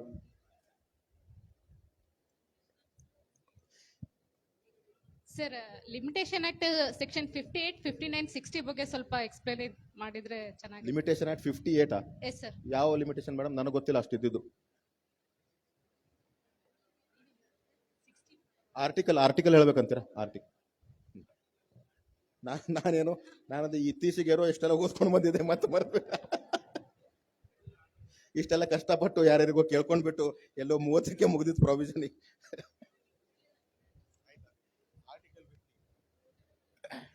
58 ಮತ್ತೆ 59 ಡಿಫರೆನ್ಸ್ ಬೇಕಾ? 65 ಮೇಡಮ್, 64 ಮತ್ತೆ 65 ಇವೆರಡರಲ್ಲಿ ಡಿಫರೆನ್ಸ್. ಸರ್, ನಂದೊಂದು ಪ್ರಶ್ನೆ ಸರ್. ಅದು ಒಂದು ಪ್ರಶ್ನೆನೂ ಮುಗಿಸ್ತೀನಿ ಸರ್. ಅಷ್ಟೆಲ್ಲ ಪ್ರಶ್ನೆಗೂ ಉತ್ತರ ಬರುತ್ತೋ ಇಲ್ಲೋ ಗೊತ್ತಿಲ್ಲ. ಇದೊಂದು 65 ಗೊತ್ತಿದೆ, ಹೇಳ್ಬಿಡ್ತೀನಿ. ಅಡ್ವರ್ಸ್ ಪೊಸೆಷನ್ ಅನ್ನೋ ಒಂದು ಕಾನ್ಸೆಪ್ಟ್ ತುಂಬಾ ಕಾಂಪ್ಲಿಕೇಟೆಡ್ ಕಾನ್ಸೆಪ್ಟ್ ಇದು. ಸುಪ್ರೀಂ ಕೋರ್ಟ್ನವರು 2 ಜಜ್ಮೆಂಟ್ಸ್ ಅಲ್ಲಿ ಈ ಅಡ್ವರ್ಸ್ ಪೊಸೆಷನ್ ಅನ್ನೋ ಕಾನ್ಸೆಪ್ಟೇ ತೆಗೆದು ಬಿಡಬೇಕು ಲಾದಲ್ಲಿ ಅಂತ ಹೇಳ್ಬಿಟ್ರು. ಆ ರಿಕಮೆಂಡೇಶನ್ ಕೊಟ್ಟಿದ್ದಾರೆ, ಆದ್ರೂ ಅದು ಇನ್ನೂ ಏನು ಆಗಿಲ್ಲ ಅದ್ರ ಮೇಲೆ. ಫಸ್ಟ್ ಆಗಿ ಆರ್ಟಿಕಲ್ 64 ಮತ್ತೆ 65ದಲ್ಲಿ ಹೇಗೆ ಬರೆದಿದ್ದಾರೆ ಅಂದ್ರೆ, suit for recovery of possession ಅಂದ್ರೆ ಇಮೂವಬಲ್ ಪ್ರಾಪರ್ಟಿ ಪೊಸೆಷನ್ ಅನ್ನ ರಿಕವರ್ ಮಾಡ್ಬೇಕಂತ ಹೇಳಿ ದಾವೆ ನೀವು ಹಾಕ್ಬೇಕಾದ್ರೆ ಅದು ಎಷ್ಟು ದಿವಸದಲ್ಲಿ ಹಾಕಬೇಕು? 12 ವರ್ಷದಲ್ಲಿ ಹಾಕಬೇಕು. ಯಾವಾಗಿಂದ? ಆರ್ಟಿಕಲ್ 64ದಲ್ಲಿ ಹೇಳ್ತಾರೆ 12 years from the date of dispossession. ಯಾವಾಗ ಡಿಸ್ಪೊಸೆಸ್ ಆಗ್ಬಿಟ್ಟಿದ್ರಿ ನೀವು ಅಲ್ಲಿಂದ 12 ವರ್ಷ ಒಳಗಡೆ ಹಾಕಬೇಕು. 65ದಲ್ಲಿ ಯಾವಾಗಿಂದ ಹಾಕ್ಬೇಕಂದ್ರೆ, when the possession of the defendant becomes adverse to the plaintiff. ಅಂದ್ರೆ ಡಿಫೆಂಡೆಂಟ್ ಪೊಸೆಷನ್ ಪ್ಲೇಂಟಿಫ್ಗೆ ಅಡ್ವರ್ಸ್ ಆಗೇ ಇಲ್ಲ ಅಂದ್ರೆ ಲಿಮಿಟೇಷನ್ ಇಲ್ಲ 65ದಲ್ಲಿ. ನೀವು ಯಾವ 100 ವರ್ಷ ಆದ್ಮೇಲೋ 200 ವರ್ಷ ಆದ್ಮೇಲೋ ಹಾಕಬಹುದು ಅನ್ನೋಗೆ ಅರ್ಥ ಬರುತ್ತೆ ಇಲ್ಲಿ. ಯಾವಾಗ 64ದಲ್ಲಿ ಬರುತ್ತೆ ನಿಮ್ ಕೇಸ್, ಮತ್ತೆ ಯಾವಾಗ 65ದಲ್ಲಿ ಬರುತ್ತೆ ಅಂದ್ರೆ, 64ದಲ್ಲಿ suit for possession of immovable property based on previous possession and not on title when the plaintiff while in possession of the property has been dispossessed. ತಾವು ಆನ್ ಜೂರಿಸ್ಪ್ರುಡೆನ್ಸ್ ಅಂತ ಹೇಳಿ ಒಂದು ಬುಕ್ ಇದೆ ಸಾಲ್ಮನ್ದು. ಆ ಸಾಲ್ಮನ್ದ ಆ ಬುಕ್ದಲ್ಲಿ ಅವರು ಎಕ್ಸ್ಪ್ಲೇನ್ ಮಾಡ್ತಾರೆ ಪೊಸೆಷನ್ ಅಂದ್ರೆ ಏನು ಅಂತೇಳಿ. ಪೊಸೆಷನ್ ಅಂದ್ರೆ ಎಲ್ಲರಿಗಿಂತ ಪ್ರಿಯವಾದದ್ದು ಹ್ಯೂಮನ್ ಬೀಯಿಂಗ್ಸಿಗೆ ಅಂತೇಳಿ. ಸೊ ನಾವು ಏನೇ ಬಿಟ್ಕೊಟ್ರು ಪೊಸೆಷನ್ ಬಿಟ್ಕೊಡಂಗಿಲ್ಲ. ಅದಕ್ಕೆ ಈ ಲಾದಲ್ಲಿ ಪೊಸೆಷನ್ಗೆ ಬಹಳ ಮಹತ್ವ. ನೀವು ಓನರ್ ಇರಲಿಲ್ಲ ಅಂದ್ರೂ ಕೂಡ ನೀವು ಆ ಪೊಸೆಷನ್ ಸೆಟಲ್ಡ್ ಪೊಸೆಷನ್ದಲ್ಲಿ ಇಮೂವಬಲ್ ಪ್ರಾಪರ್ಟಿ ಇದ್ರೆ law will respect your settled possession. So if you are not the owner but you are in peaceful settled possession and some party comes and dispossesses you forcibly, who is also not the owner of the property, then a person in possession can protect his possession against the whole world except the true owner ಅಂತನೋ ಇದು ಒಂದು concept. ಅದಕ್ಕೆ ನಾವು jurisprudence ಓದುವಾಗ ಹೇಳ್ತಾರೆ possession is 9/10 of law ಅಂತೇಳಿ. So 10ರಲ್ಲಿ 9 point ಪೊಸೆಷನ್ಗೆ. ಸೊ ಈಗ ಡಿಫೆಂಡೆಂಟ್ಗೆ ಯಾವುದೋ ಓನರ್ಶಿಪ್ ನಮ್ಕಿನಾನು ಒಳ್ಳೆ ಟೈಟಲ್ ಇರಲಿಲ್ಲ ಅಂತಂದ್ರೆ, ನಾನು ಡಿಸ್ಪೋಸಸ್ ಆಗೋದು ತಕ್ಷಣ 12 ವರ್ಷ ಒಳಗಡೆ ನಾನು ಬಂದು ನನಗದು ಪೊಸೆಷನ್ ಕೊಟ್ಬಿಡಿ ಅಂತ ದಾವೆ ಹಾಕ್ಬೋದು. ಇದು ನಾನು ಓನರ್ ಇದ್ದೀನಿ ಅಂತ ಕೇಳಂಗಿಲ್ಲ.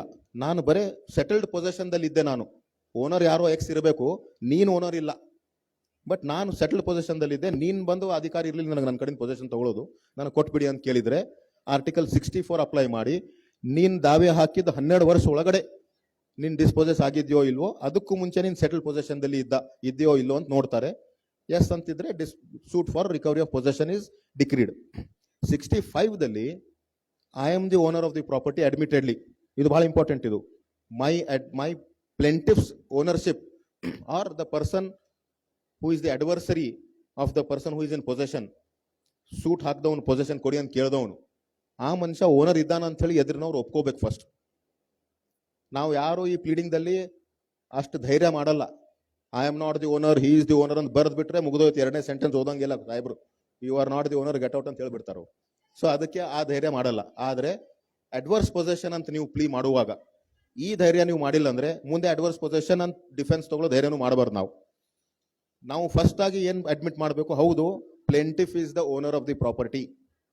ನೆಕ್ಸ್ಟ್ ಆಗಿ ಏನ್ ಹೇಳಬೇಕು, I am in possession of the property but not under any title and my possession is hostile to the title of the plaintiff and this possession is continued with his knowledge. This possession is continued peacefully without any interruption, without any litigation, and this possession has continued for more than the statutory period of 12 years under article 65, or if it is the government for more than 30 years antide. ಇದರಲ್ಲಿ 65 ದಲ್ಲಿ 12 ವರ್ಷ.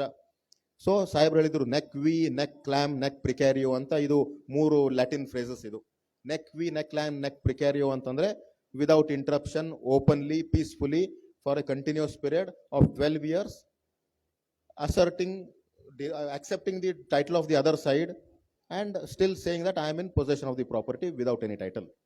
ಇದೆಲ್ಲ ಇಷ್ಟೆಲ್ಲ mutually destructive defence ಹೇಗೆ prove ಮಾಡ್ತಿರೋ ನನಗೆ ಗೊತ್ತಿಲ್ಲ. ನನ್ನ ಎಂಟೈರ್ ಕರಿಯರ್ದಲ್ಲಿ ಯಾವುದು ಒಂದೇ ಕೇಸಲ್ಲಿ ಎಲ್ಲೋ ಪ್ರೂವ್ ಆದಂಗೆ ನನಗೆ ಸ್ವಲ್ಪ ಜ್ಞಾಪಕ ಬರ್ತಾ ಇದೆ. ಮಿಕ್ಕಿದೆಲ್ಲದರಲ್ಲೂ ನಾವು ಬರೀ ಪ್ಲೀ ತಗೊಂಡಿದ್ವಿ and we have utterly failed, but it is possible. So ಈ 64, 65 ಡಿಫ್ರೆನ್ಸ್ ಇದು 12 ವರ್ಷದಲ್ಲಿ ನೀವು ಸೂಟ್ ಹಾಕಬೇಕಾದ್ರೆ. ಸೊ 65ದಲ್ಲಿ ನೀವು ಓನರ್ ಇದ್ದೀರ ಅಂತ ಹೇಳಿ ಅವ್ನು ಡಿಫೆಂಡೆಂಟ್ ಬಂದು ಅಡ್ಮಿಟ್ ಮಾಡಿಬಿಡ್ತಾನೆ. ಅವನು ಅಡ್ಮಿಟ್ ಮಾಡಿದ ಮೇಲೆ unless he proves all the other ingredients of hostility and adverse possession, your suit will never become barred by limitation.